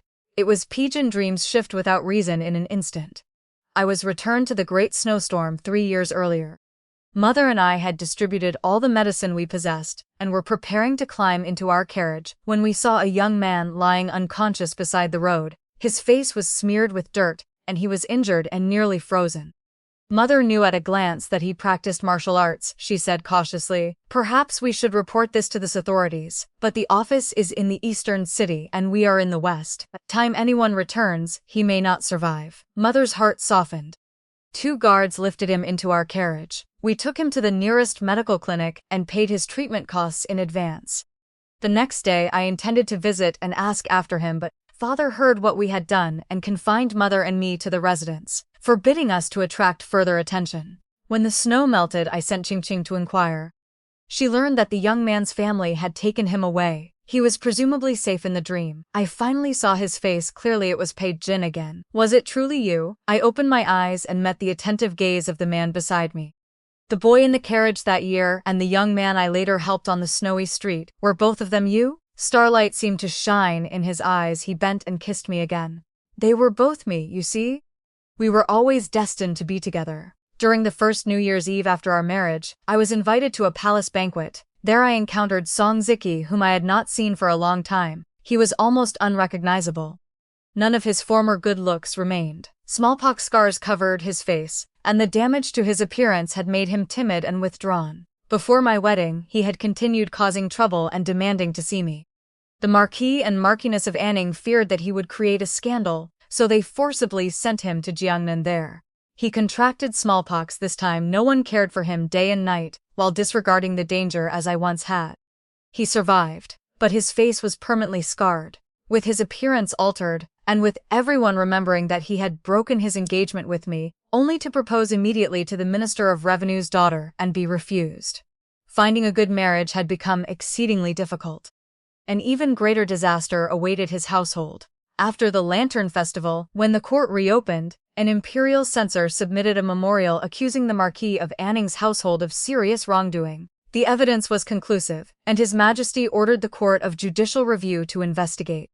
The Song household was unlikely to escape unharmed. Half a year after my marriage, Father died. It had taken him more than a month to reach Sichuan. On the journey, he missed a relay station, was caught in a heavy rainstorm, and fell ill. His condition improved and worsened repeatedly until he finally died. Mother said she was deeply saddened. Sichuan was the place he had longed to reach. Let his remains stay there. There is no need to bring him back to the capital. It was a pity that we could not see him wasting away on his sickbed at the end. Still, no one would ever again dare show Mother contempt. When we selected husbands for my younger sisters, the first question was no longer whether a marriage would benefit Father's official career. It was whether each sister sincerely liked the man. Father's death had proved remarkably useful. May he rest in peace. Thank you for supporting Panda. If you enjoyed the story, don't forget to like, comment, and subscribe. Your support helps us bring you more amazing stories. Now, let's begin story 2. In this deep palace, where schemes and infighting never ceased, some women sought wealth and glory, some sought the emperor's love, and others sought higher rank and advancement so they could bring honor to their ancestors. As for me, Shenzelu, a low-ranking palace consort holding the rank of talented lady, I cherished a far greater and more sacred ambition than any of them. I wanted to be banished to the cold palace. Do not be too quick to call me insane. The other ladies feared the cold palace, as though it were a tiger's den because they wanted too much. To someone like me, who only wished to live quietly from one day to the next, the cold palace was practically a luxurious retirement home paid for by the imperial family. Think about it. Once I was sent there, no one would bother to control me. The walls were high, and I could sleep as late as I pleased. I would not have to rise at the 3rd or 4th watch around midnight or before dawn, and plaster a pound of powder and rouge onto my face. The grounds were spacious and overgrown. With a little effort and a small hoe, I could plant vegetables and raise a few free-range chickens. There would be no palace intrigue, no fear of being poisoned, and no need to bow and scrape before people I despised. How could anyone reject such a paradise? Of course, getting into the cold palace required finesse. If I committed a crime as serious as attempted murder or treason, I would lose my head and implicate my entire clan. If the offense was too minor, an accidental slip of the tongue or wearing the wrong color, I would merely be confined to my quarters and ordered to copy scriptures. At worst, I might be dragged out and given a few strokes until my backside swelled.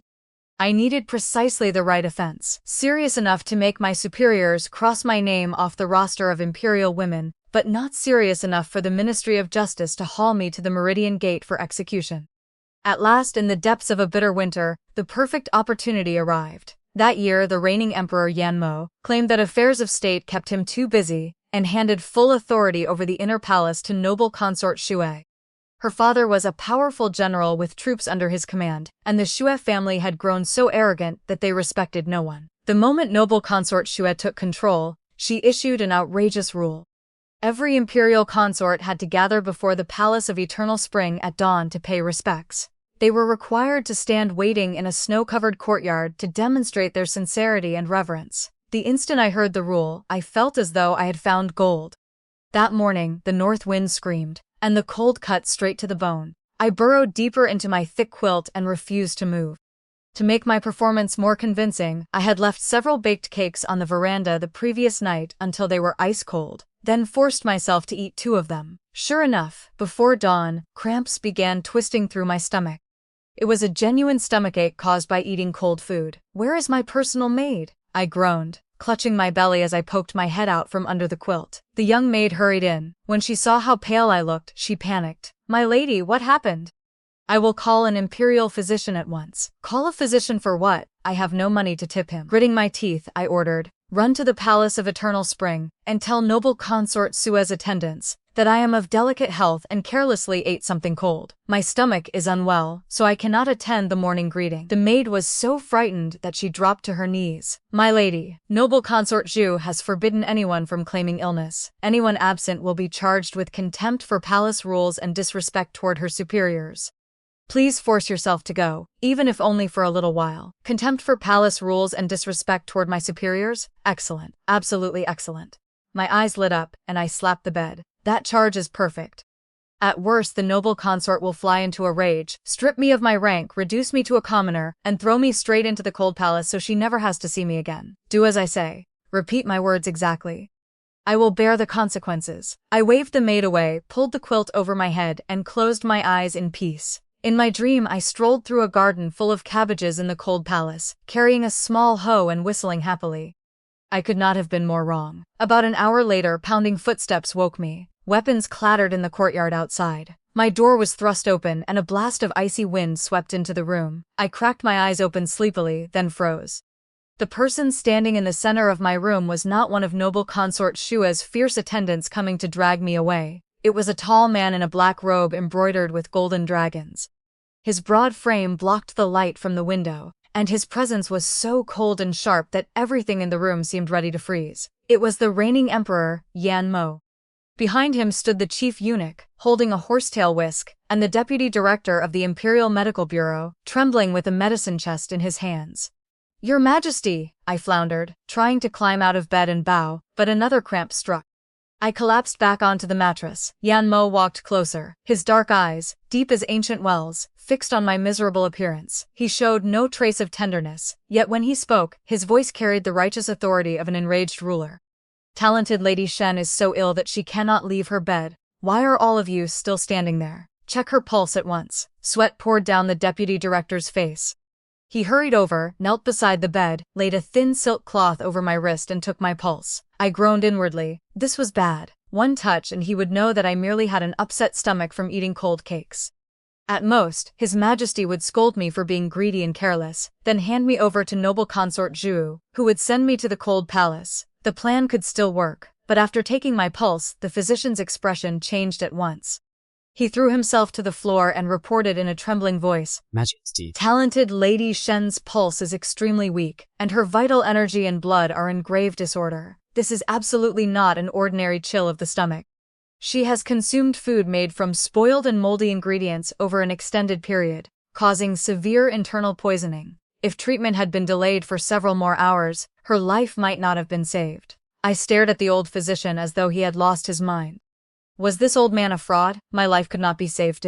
What nonsense! I had eaten 2 cold cakes left out overnight. One urgent trip to the privy and I would be perfectly fine. Where had this severe poisoning come from? I opened my mouth to argue, but Yan Mo's icy warning gaze swept across me. It hit me like a bucket of cold water and carried an unmistakable message. If you dare reveal the truth, I will have your head immediately. I was a clever woman. In the blink of an eye, I connected every piece. Who currently controlled the imperial kitchens? Noble consort Xue. The Xue family had recently become overbearing in court. Yan Mo had long been displeased with them, but he lacked an excuse to suppress their influence.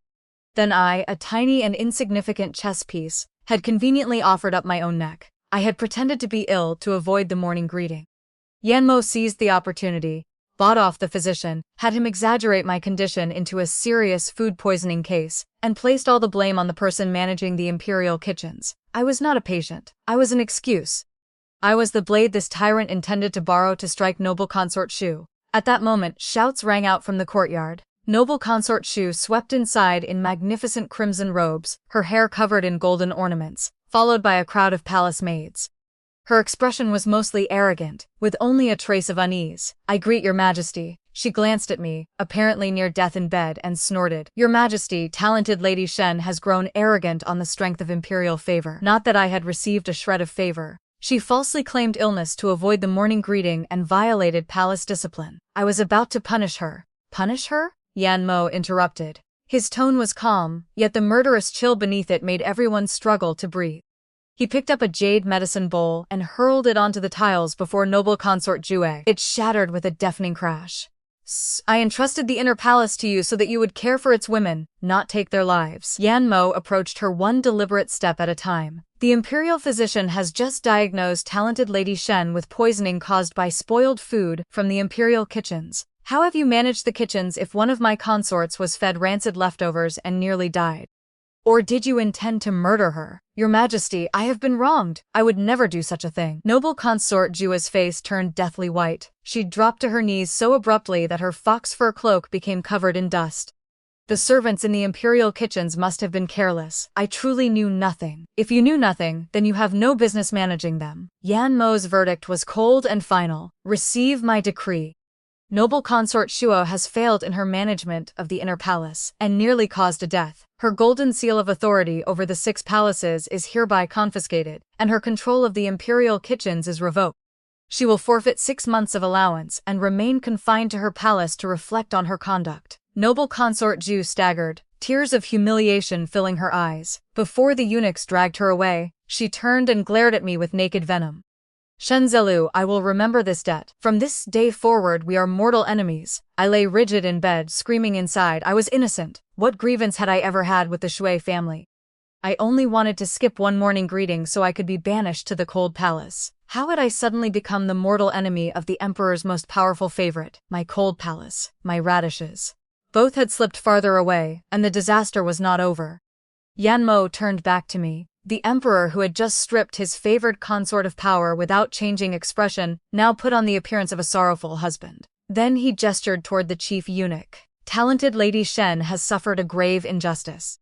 Her health has been ruined by negligence within the inner palace, and I am deeply distressed. Issue a decree promoting her to Lady Shen. Reward her with 10 bolts of Jiangnan silk and 2 chests of pearls.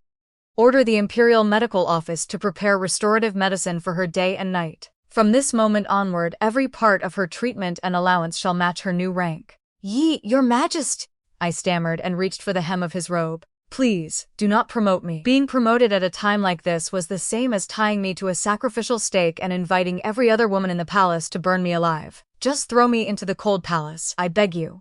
But Yan Mo bent down.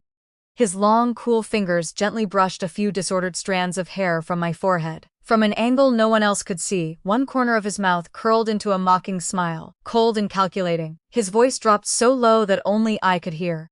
"Lady Shen, your performance was excellent. Do not worry. I reward merit and punish wrongdoing fairly. Since you served as my shield, I will pay you for the work. Accept it." He straightened, turned and strode out, leaving me lying limp on the bed amid the servants' excited congratulations. I stared blankly at the ceiling. My small heart had shattered completely. I had carefully plotted an escape route, only to step into a far larger game. A cunning tyrant had turned me into his shield. From that moment onward, Yan Mo had officially hung my fragile life at the tip of a spear to draw the fire of both the court and the inner palace. Cold palace, I feared I would never cross your threshold in this lifetime. Ever since that dreadful night when I was promoted, My life had plunged into a darkness deeper than anything I had known before.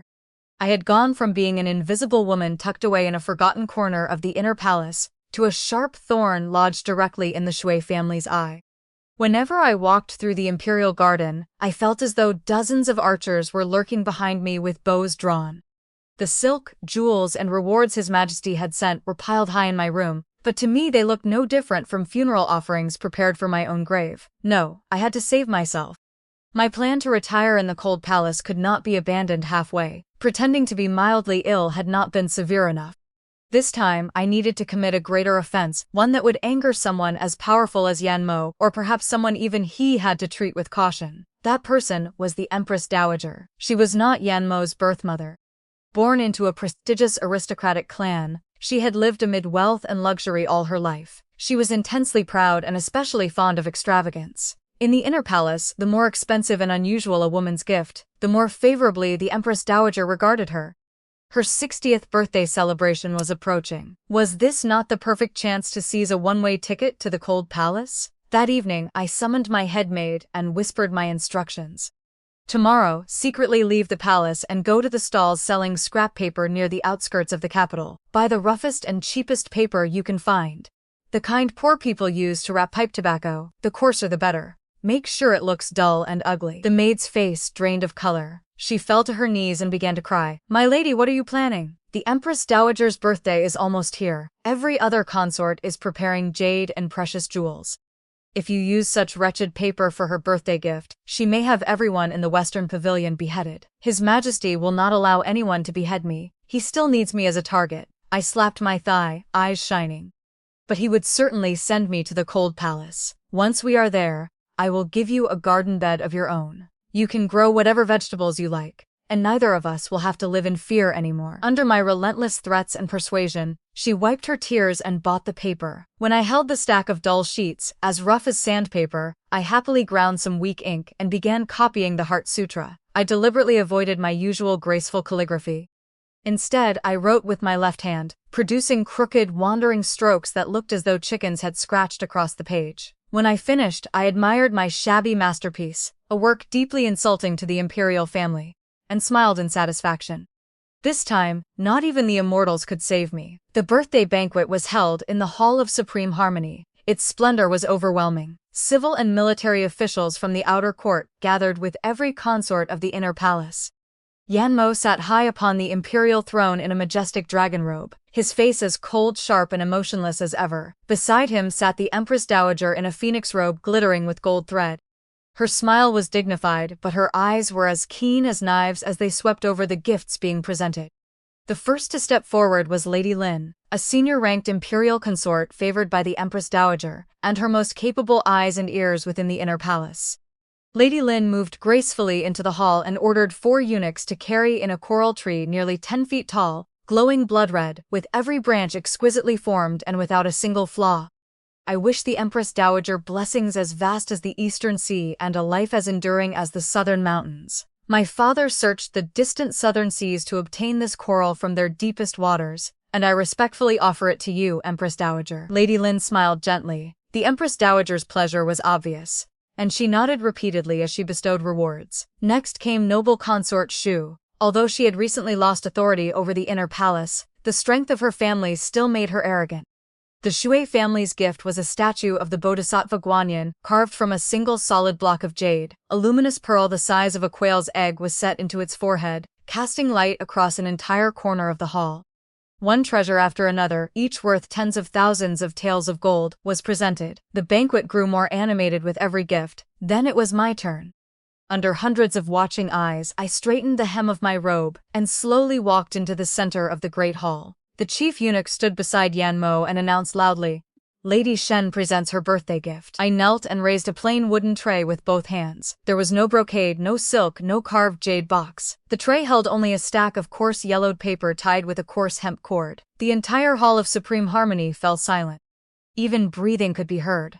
The Empress Dowager narrowed her eyes at the tray, and the smile on her lips stiffened. A senior maid descended, pinched the stack between 2 fingers in open disgust, unfolded it, and carried it to the Empress Dowager. One glance at the crooked, faint writing on the rough paper turned the Empress Dowager's face black with fury. She slammed a hand onto the arm of her phoenix chair. Lady Shen, what rubbish have you brought before me? This is my 60th birthday, yet you used the lowliest paper of common peasants to scrawl a few crooked, faint lines. Whom are you trying to curse? Your contemptible conduct insults the imperial family and shows outrageous disrespect. Do you understand your crime? The surrounding consorts immediately covered their mouths, delighting in my misfortune. Lady Lin and noble consort Zhu watched triumphantly, clearly waiting for me to be dragged outside and executed. Meanwhile, my heart was beating like festival drums. It had worked. Scold me. Keep scolding me, Empress Dowager. Better yet, strip me of this troublesome rank immediately. I lowered my head to the glazed tiles and made my voice tremble with fear, though the corners of my mouth ached from holding back a grin. Please calm your anger, Empress Dowager. I was born into a humble family and received only a modest allowance. I truly could not afford rare treasures. I copied this Heart Sutra with my own hands. The paper and ink may be crude, but my sincerity is boundless. Sincerity? You have used your poverty to humiliate the imperial family, the Empress Dowager shouted. Guards, strip off her ceremonial robe, take her outside, administer 30 strokes, and send her directly to the Cold Palace. The moment the words Cold Palace reached my ears, I nearly leaped up and danced with a fan. My peaceful days, my beloved cabbage garden. Wait. Just as 2 burly guards marched in to drag me away, a low, icy voice filled with absolute authority rang through the hall. Yan Mo slowly rose from the throne. He did not look at the Empress Dowager. Instead, he descended the steps and walked directly to me. He bent down, picked up the coarse pages from the tray, and turned through them one by one. Still kneeling, I secretly looked up. The instant our eyes met, I saw unmistakable mockery flash in the depths of his dark gaze. Yan Mo knew exactly what I was doing. He knew I was lazy and stingy. He knew I had deliberately presented something disgraceful to insult the imperial family and seek an escape. But how could this black-hearted ruler allow one of his chess pieces to flee so easily? Your Majesty, look at how insolent Lady Shen has been, the Empress Dowager began. Mother, I believe this Heart Sutra is the most precious birthday gift offered tonight. Yan Mo suddenly raised his voice, cutting her off. His words rang across the hall. Everyone was stunned. My mouth fell open. Had the bastard gone blind? Yan Mo held the coarse stack high before the civil and military officials. His eyes swept over every paling face like a blade. You have presented coral and jade worth tens of thousands of taels. Are you aware that the southern region has suffered 3 months of drought? The people are starving. Some have been forced to dig up roots and chew rice husks merely to survive. His voice was cold enough to pierce bone. The treasury is being drained to provide relief, yet all of you in the capital spend money as though it were dirt to decorate an imperial celebration. He turned toward me. His expression softened so suddenly that a chill ran down my back. Only Lady Shen has remembered the common people. Yan Mo nodded in approval. Though she lives in the deep palace, her heart remains with the realm.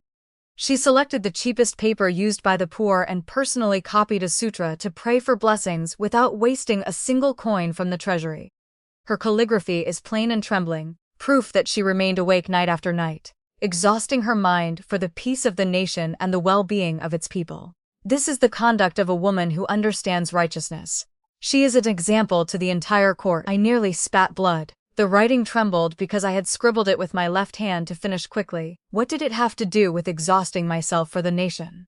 This tyrant was truly vicious. He was turning black into white and forcing a blinding halo of virtue onto my head. At the mention of the treasury and the drought, cold sweat soaked the officials' robes. Everyone understood that the emperor was using this occasion to attack corruption and extravagance in the outer court. They fell to their knees and shouted together, "Your Majesty is wise. Lady Shen is righteous. Your ministers are deeply ashamed." The Empress Dowager sat above them, her face alternating between green and white. Yan Mo had elevated the matter to an issue of state. No matter how much she disliked me, she could not punish a woman being praised for caring about the country and its people merely because of a stack of paper. Grinding her teeth, she forced out a stiff smile. The emperor is correct.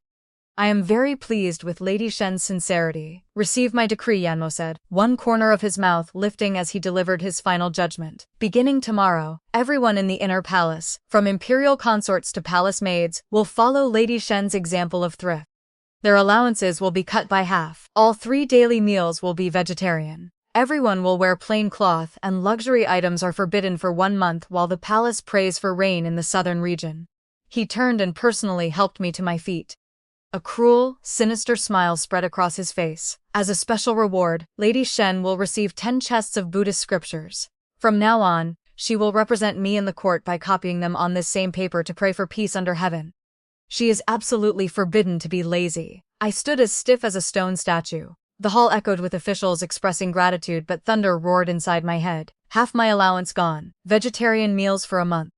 10 chests of scriptures to copy onto paper so rough that it scraped my fingers raw. What had I done? In my attempt to enter the cold palace, I had accidentally smashed the rice bowls of every woman in the inner palace.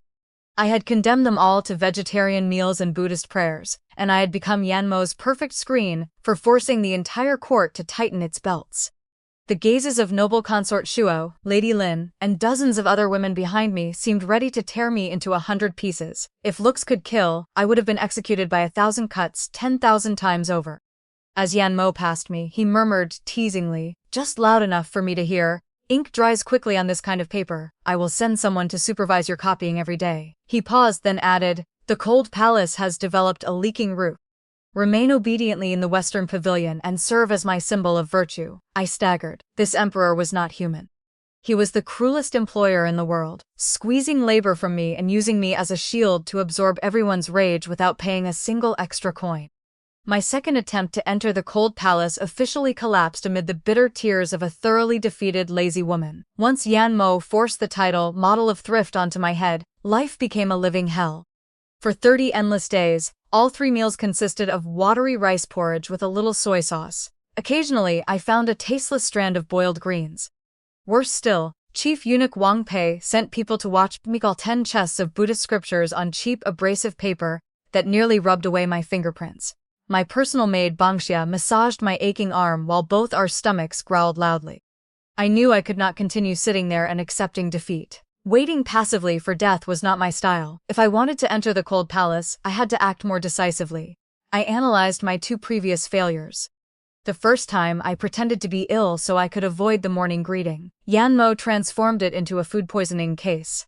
The second time, I presented a shabby, miserly gift. He praised it as an act of thrift for the sake of the people. Clearly, laziness and stinginess were flaws that could be twisted into virtues by an emperor with a deceitful tongue. What sin could never be washed clean? Unreasonable jealousy, cruelty, and deep malice. Exactly. Under the traditional 4 virtues expected of women, jealousies and harming another consort were grave taboos. A woman guilty of such behavior would be branded a wicked shrew who disgraced the imperial family. The lightest punishment should be banishment to the cold palace, where she would be left to survive or perish on her own. This time, my target was Lady Lin. Who was Lady Lin? She was the Empress Dowager's most capable pawn and keenest informant. Offending her was the same as stroking a tiger's whiskers and kicking a nest of fire ants. Even if Yanmo wanted to protect me, the Empress Dowager would never let the matter rest. Once the plan formed, I acted at once. That afternoon, I took Bangxia to ambush Lady Lin on the stone bridge spanning Lotus Lake. Winter had turned the lake water bitterly cold. The lotus flowers had long withered, leaving only dry, broken stalks. At the third watch, around midnight, Lady Lin appeared in a spotless white fox fur cloak, strolling with 2 maids. I drew a deep breath and summoned every scrap of acting skill I had developed through more than 10 years of reading dramatic tales. Then I charged onto the bridge and planted myself in her path. I planted my hands on my hips, raised my chin, and arranged my face into the surest, most jealous expression possible. Well, I wondered who it was. Lady Lin, on such a freezing day, why are you not inside serving the Empress Dowager? Have you come out to air yourself? Aren't you afraid that pretty but false face of yours will freeze solid? Lady Lin stopped. Her delicate brows drew together as she looked at me, as though I were some strange, brain-addled creature. Lady Shen, did you take the wrong medicine? How dare you speak such nonsense before me? Nonsense. I am only telling the truth. I sneered and stepped closer, crowding her. You rely on the Empress Dowager's support and constantly pretend to be pure, virtuous, and dignified. In truth, you are nothing but a fraud. You are jealous because His Majesty has recently noticed me and promoted me. That is why you cannot stand me, isn't it? Yanmo had never truly noticed me at all, but to enrage her, I continued boasting shamelessly. Lady Lin's chest rose and fell with fury. She stepped back and pointed at my face. Shenzelu, you have gone mad. How dare you offend your superiors? She snapped toward her attendants. Someone, slap her mouth! One of her personal maids rolled up her sleeves and strode toward me aggressively. This was it. My chance to enter the cold palace had arrived. I pretended to be frightened and stepped backward, but my heel accidentally slipped on the frost-covered stones. Losing my balance, I lurched straight toward the maid. I thrust out both hands and shoved with all my strength. The maid cried out. Caught unprepared, she stumbled backward, toppled over the stone railing, and plunged into the icy Lotus Lake with a loud splash. She thrashed in the freezing water and screamed for help. Standing on the bridge, I dusted off my hands, lifted my chin, and laughed like a proper villainess. My hand slipped. How embarrassing. I turned to Lady Lin. Do you see?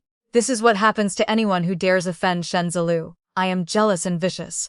If you have the courage, report me to the Empress Dowager. Report me to His Majesty. Hurry and complain, have me stripped of rank, and send me to the cold palace to count ants. Lady Lin trembled so violently that her face twisted with rage. You wicked woman! You dared attack my servant? I will report this to the Empress Dowager and have you stripped of your rank. What is causing such a disturbance? A familiar, deep voice suddenly sounded from the far end of the stone bridge. The chill it sent through me was colder than the winter wind. I turned. The triumphant smile on my lips froze at once. The reigning emperor, Yan Mo, approached in plain black robes. Chief Eunuch Wang and a squad of imperial guards in gleaming armor followed behind him. Lady Lin looked as though she had found her savior. She immediately dropped to her knees, tears spilling from her eyes. Your Majesty, please grant me justice. Lady Shen blocked my path for no reason, insulted me, and viciously pushed my maid into the frozen lake. She pointed at me. Such a jealous and poisonous woman must be severely punished. I dropped to my knees as well, deliberately raising my face and speaking in an arrogant, unrepentant tone. Your Majesty, I did it. I cannot stand her. I was jealous. Punish me however you wish. Strip me of rank and exile me to the cold palace. I will not utter one word of complaint. Banish me, I beg you. Yan Mo stood with his hands clasped behind his back. His unfathomable gaze moved from the maid being hauled out of the water, shaking like an autumn leaf, to my face, which was struggling to appear wicked. Cold amusement flickered in the tyrant's eyes. He neither scolded me nor comforted Lady Lin. Instead, he turned to the commander of the Imperial Guards and issued an authoritative order. The inner palace should be a place of peace, yet a violent struggle has occurred, and someone was pushed into the lake. The safety of the imperial women is under serious threat. Lady Lin is deeply valued by the Empress Dowager. We cannot allow her to remain in danger. Lady Lin's eyes flashed with satisfaction as she shot me a sideways look. I celebrated inwardly and prepared to extend my wrists for restraints.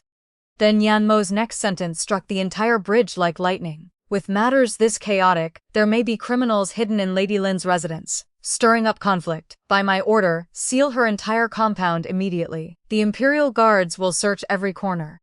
Turn over every brick and tear open every cushion. Make certain that there are no weapons or forbidden objects that could threaten Lady Lin's safety. Lady Lin's triumphant smile vanished. She raised her head in terror.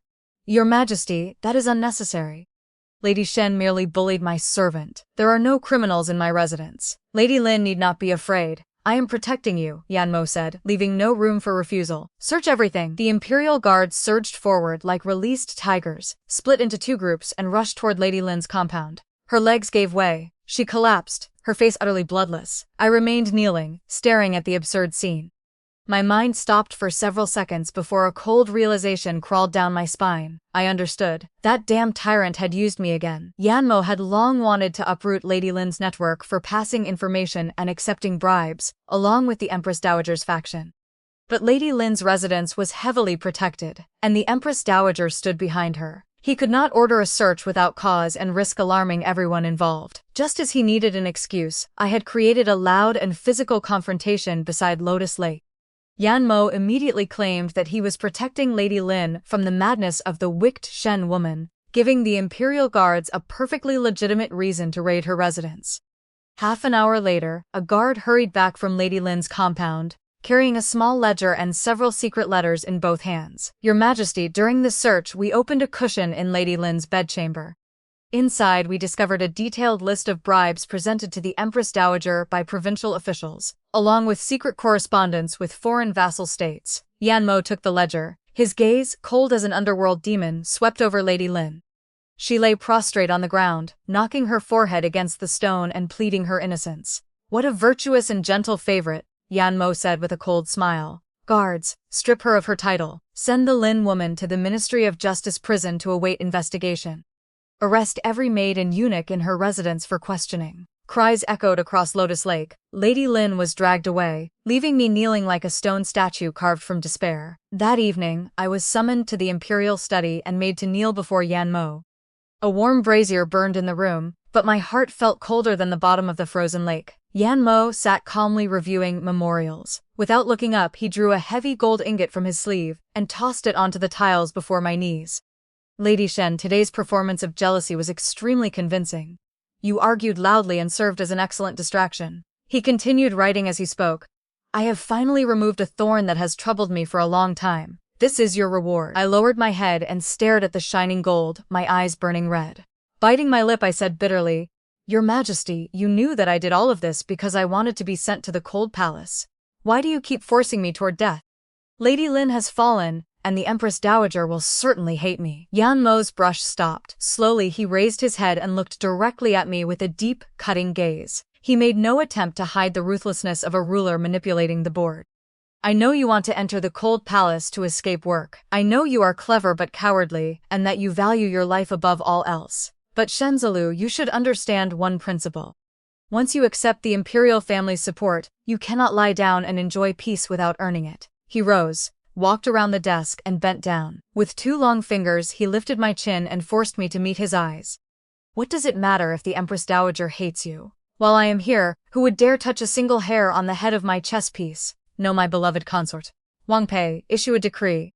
Lady Shen is frank and straightforward and has rendered meritorious service in helping me cleanse the inner palace. She is hereby promoted to Imperial Concubine Shen. Her allowance will be doubled. Thunder exploded inside my head. Imperial Concubine Shen. I had offended both the Empress Dowager and her favored woman, and now Yan Mo had pushed me into an even higher rank. It was like placing a solid gold target in the middle of the imperial garden and inviting every passerby to throw stones at it. I clutched the gold ingot, tears rising from sheer resentment. That wretched tyrant needed a sharp point to break through his enemies, so he grabbed me by the neck and turned me into his shield. Cold Palace, my cabbage garden. It seemed I truly had no fate with either of you in this lifetime. After becoming an imperial concubine, I lost all claim to peace. When I took a morning walk, the Empress Dowager's maids glared hard enough to scorch my skirt. Before I ate, Bangxia had to prod the plate of stir-fried vegetables full of holes with a silver poison testing needle in case noble consort Shu had slipped arsenic into the food.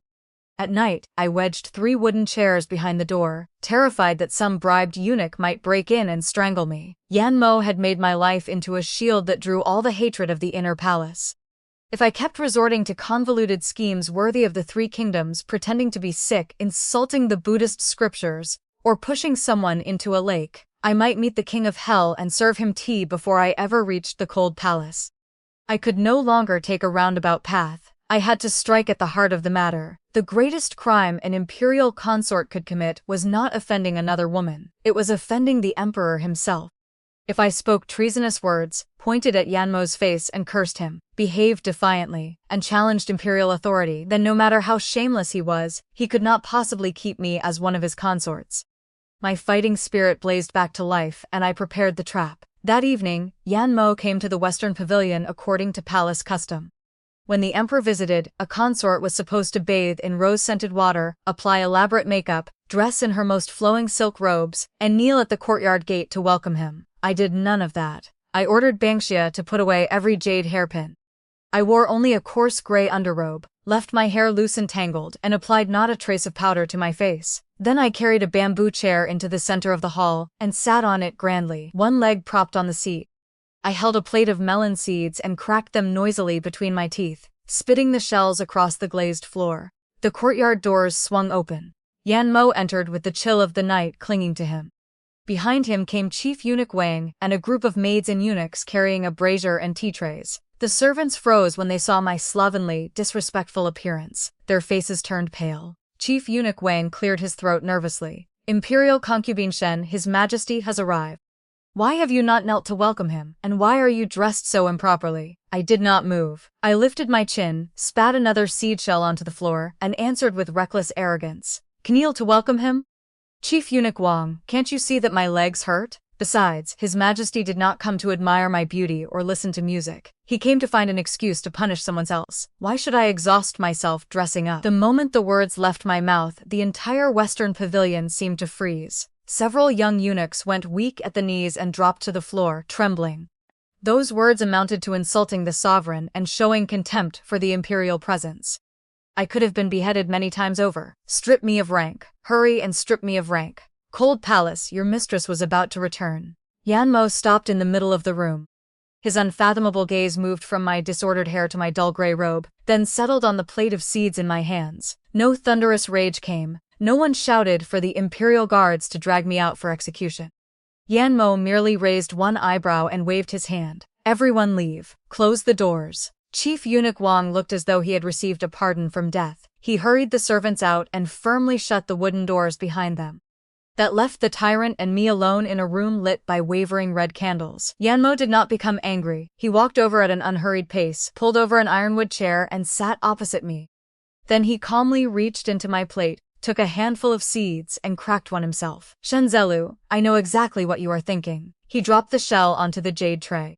A faint smile curved one corner of his mouth, and his hawk-like gaze seemed to see through every illusion of the mortal world. You are deliberately smearing your own reputation.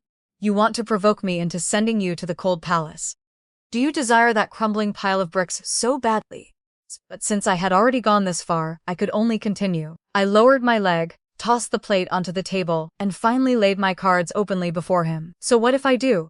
Your Majesty is wise and mighty. How could you fail to understand me? I am lazy, timid, and afraid of death. You have turned me into a shield. Today you strike noble consort Shuao. Tomorrow you cut down Lady Lin. Look at this inner palace. Is there a single person here who does not want to tear me apart? I refuse to serve you anymore. Issue a decree, strip me of rank, and throw me into the Cold Palace. Let me grow vegetables in peace. I poured out every grievance in my heart, chest rising and falling as I waited for the emperor's fury. Arguing directly with the sovereign was an offense even worse than my earlier disrespect. Yet, Yan Mo remained calm. He poured himself a cup of hot tea and answered at leisure. In this cramped inner palace, some scheme for power, some covet the dragon bed, others hope to use their powerful relatives to control the court. Everyone who stands before me wears a mask of virtue scented with perfume and poison. He paused, his eyes darkened, carrying the oppressive weight of a man who held power over life and death. Only you, Shenzelu, you are useless, you are lazy. All you want is to eat your fill and sleep well in some forgotten corner. Of course I know. I choked on my own anger. If you know so clearly, why do you keep promoting me? Yan Mo placed the cup down. He leaned slightly toward me, and his voice became low and hoarse, ruthless and razor-sharp. Because you have no ambition for the throne. Your family possesses no military power. Your father is merely an insignificant official at the court of imperial ceremonies, incapable of rebellion. Yet you are clever enough to survive among wolves. A person like you is the cleanest and sharpest blade available to me. One no faction can control. I can borrow your hand to clear away the rot in this inner palace. My mouth fell open. Cold sweat soaked the back of my robe. He had said it openly. Every part of it. Then how long do you intend to use me as a shield? I asked, feeling that my future had gone black. Until I have stabilized the outer court and cleaned the inner palace. Yan Mo smiled faintly. Besides, you appear to be in excellent spirits. You can crack seeds while cursing me to my face. That proves your mind is clear and your energy abundant. Allowing you to sit idle in the Western Pavilion, sighing and complaining, would be a terrible waste of talent. He clapped 3 times. The doors opened. Chief Eunuch Wang did not enter carrying tea, snacks, gold, or silver. Instead, he led 4 strong eunuchs into the room. They hauled in 2 enormous wooden chests. Your Majesty, everything has been brought. Chief Eunuch Wang reported respectfully before retreating and closing the doors again. I stared at the chests in confusion. They held no silk or jewels. They were packed with thick ledgers and documents covered in dense columns of writing and numbers, stacked so high they seemed ready to topple. What is this? I asked, pointing with a trembling hand.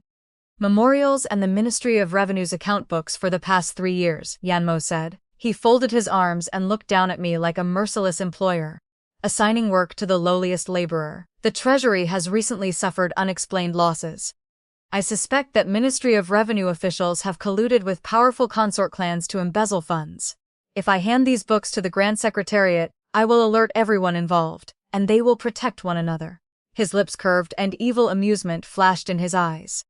You are clever, and you belong to no faction. Most importantly, you have nothing else to do. Beginning tonight, Imperial concubine Shen will calculate and compare every account in these books. Find the discrepancies in the treasury accounts for me. You have gone mad, I shouted, forgetting all etiquette. I am an imperial consort. I do not know how to audit the outer court's accounts. I refuse. You may refuse. Yanmo calmly smoothed a fold in his robe and turned toward the door.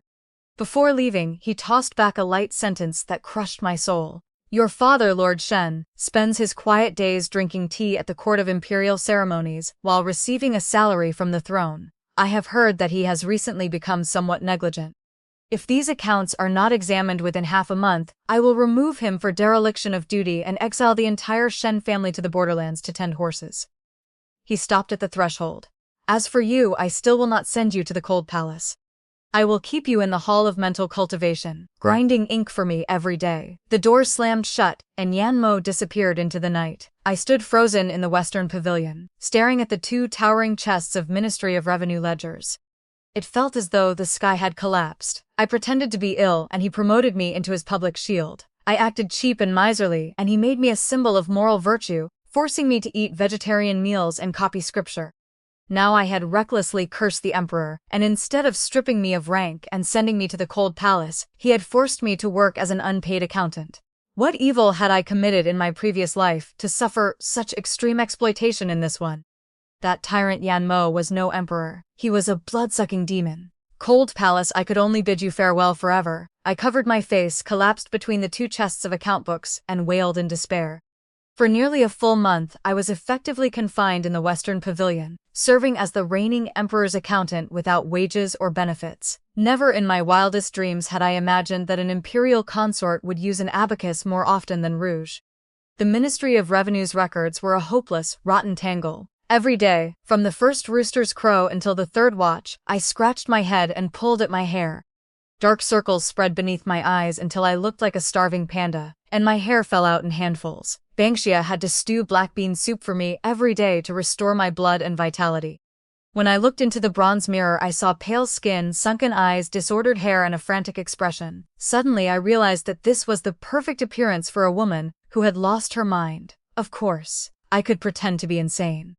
There were two kinds of people who absolutely could not remain near the sovereign. The first were those with contagious diseases. The second were those who had lost their reason. If an imperial consort became mad, she would surely be isolated in the cold palace forever, so that her illness would not bring misfortune upon the imperial family. This time, the person I intended to frighten was none other than noble consort Shu. The Empress Dowager had recently worked hard to restore her position. For the past several nights, noble consort Zhu had wandered through the imperial garden, admiring the moon and waiting for His Majesty to pass. I would give her a moonlit night she would never forget.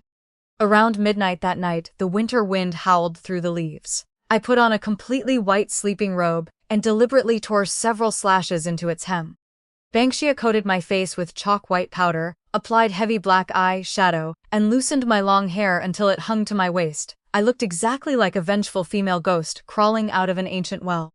I ordered Bangxia to remain at the Western Pavilion, while I slipped through the dense shrubs toward the Imperial Garden. Sure enough, noble consort Jue was strolling near the moon-viewing pavilion in a brilliant red fox fur cloak, accompanied by two maids. The surroundings were utterly silent. Holding my breath, I climbed onto a tall ornamental rock beside their path.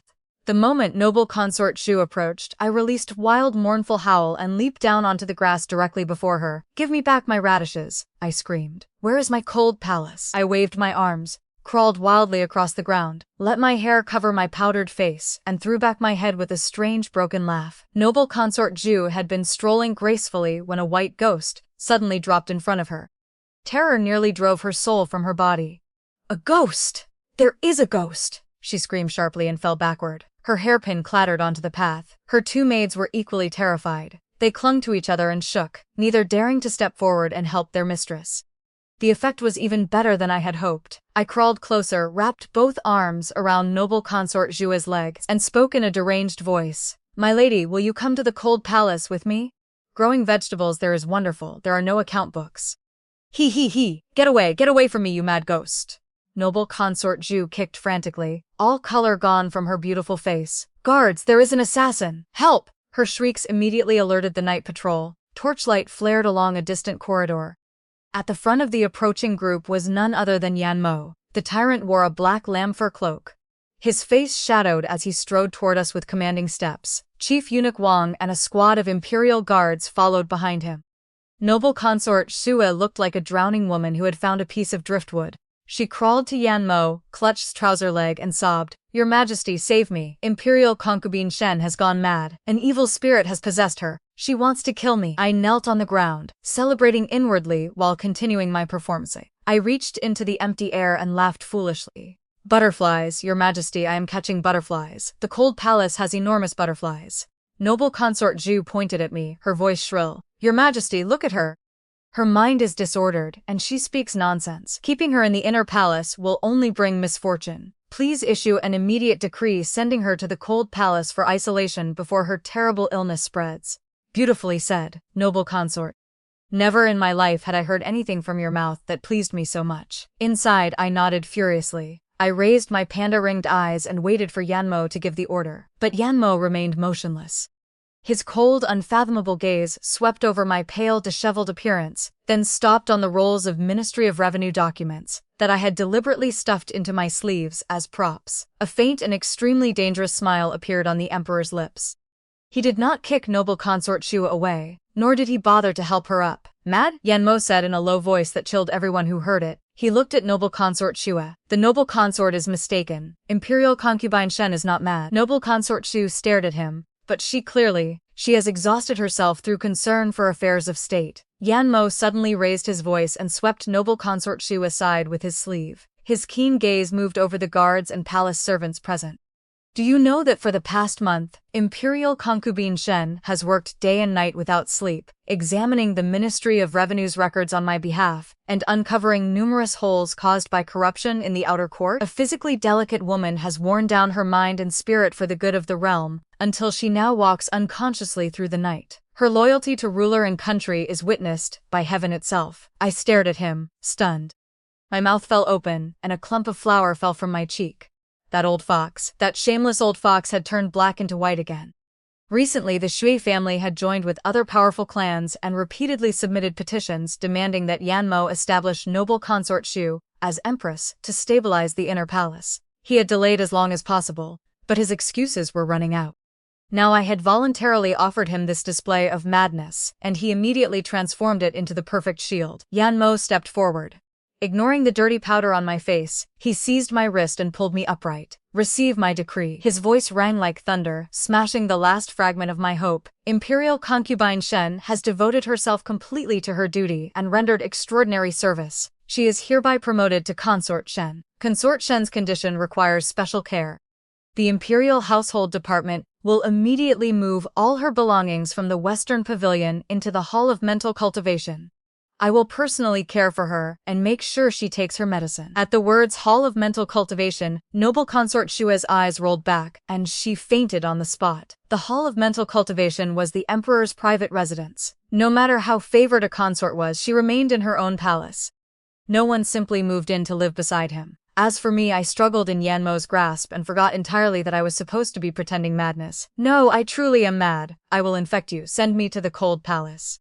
I do not want to be a consort. I do not want to live with you." Yanmo leaned close to my ear, one hand locked around my waist like a clamp restraining a small animal. His voice held the ruthless tone of a capitalist squeezing labor from a worker. "You enjoy pretending to be mad? Very well. I will allow you to continue the performance for the rest of your life. The Xue family is pressuring me to appoint an empress. You will obediently use your new reputation as the overworked consort Shen to silence them for me," he added without mercy. "The remaining Ministry of Revenue account books, still enough to fill half a chest, will be moved into the Hall of Mental Cultivation tomorrow. Continue your work there. If you dare become lazy, I will show you what true madness looks like." The night wind screamed, but it was not as miserable as the wailing inside my heart.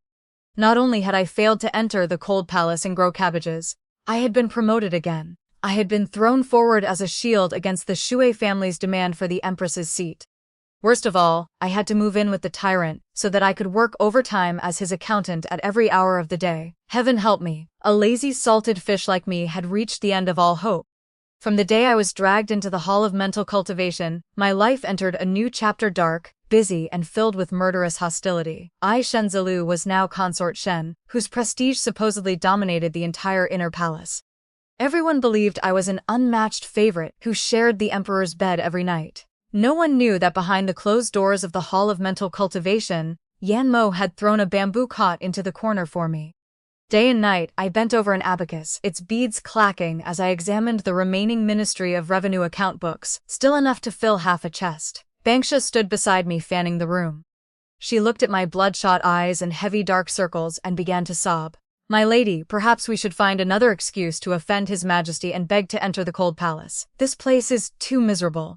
Even an ox plowing fields would not work this hard." I threw my writing brush onto the table and laughed bleakly. "The cold palace? You still dream of the cold palace?" That very morning, Chief Eunuch Wang had hurried in with news that struck me like lightning. Claiming that the inner palace was now peaceful and contained no wicked women, Yan Mo had ordered the Imperial Household Department to demolish the entire cold palace. The land was to be transformed into a decorative carp pond for imperial viewing. My dream of digging earth and planting cabbages had been buried beneath rubble by that tyrant, without the slightest mercy. He had severed every possible road of retreat. I looked at the mountain of memorials before me, then thought of noble consort Shue's burning hatred as she waited outside for a chance to devour me. At last I understood. There was no escaping Yan Mo. He had decided that I would be his shield and his account clerk. Even if I jumped into a well, he would haul me out and order me to continue working. But although I, Shenzilu, was lazy, I would never work for a ruthless employer without payment. If he wanted to use me, then we would bargain openly. That evening, after court, Yan Mo returned to the Hall of Mental Cultivation. He removed his fox fur cloak and entered carrying the chill of winter.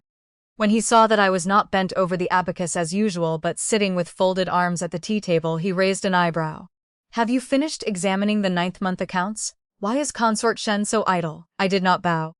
I pushed a thick sheet of Xuan paper across the table and raised my chin, my expression calm and businesslike. "Your Majesty, I understand perfectly well that you do not love or cherish me. You only use me as an excuse to silence the Zhu family, as a shield that frees your hands to clean up the outer court. You have already demolished the cold palace, so I will stop trying to escape. But from this day forward, I will not work for free." Yan Mo paused for a second. Then the corner of his mouth curved upward. He approached and picked up the paper. Across its top I had written 3 enormous words: "Schedule of fees." I explained clearly and loudly: "For shielding you from noble consort Zhu once, 100 taels of gold; for completing 1 chest of memorials and reconciling its accounts, 200 taels; for appearing with you before officials and pretending that we are a deeply affectionate couple, an additional 50 taels as compensation for damage to my reputation. If you want me to assume responsibility for managing the inner palace and dealing with all those resentful women, then you will hand me the keys to the secondary treasury."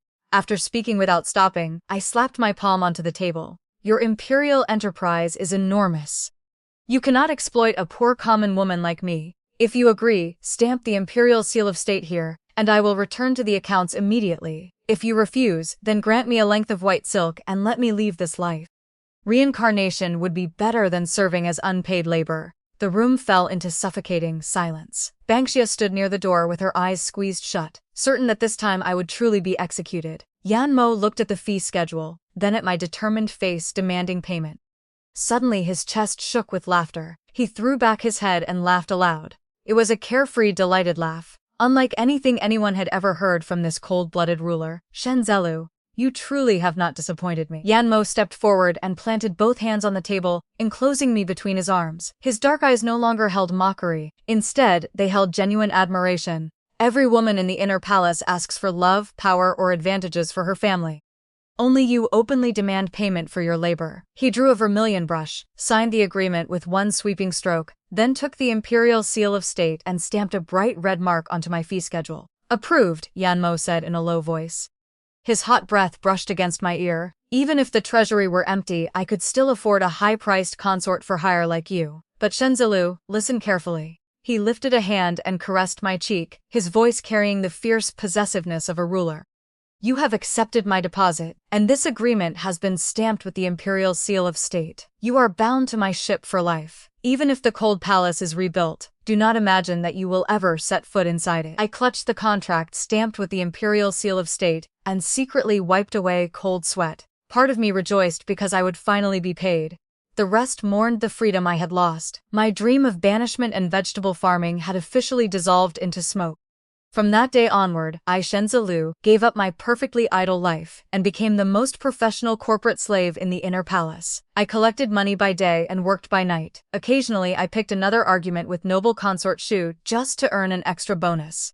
Being used by a tyrant was certainly painful, but if that exploitation came with a mountain of gold to count every night, then I could grit my teeth and endure it. The end.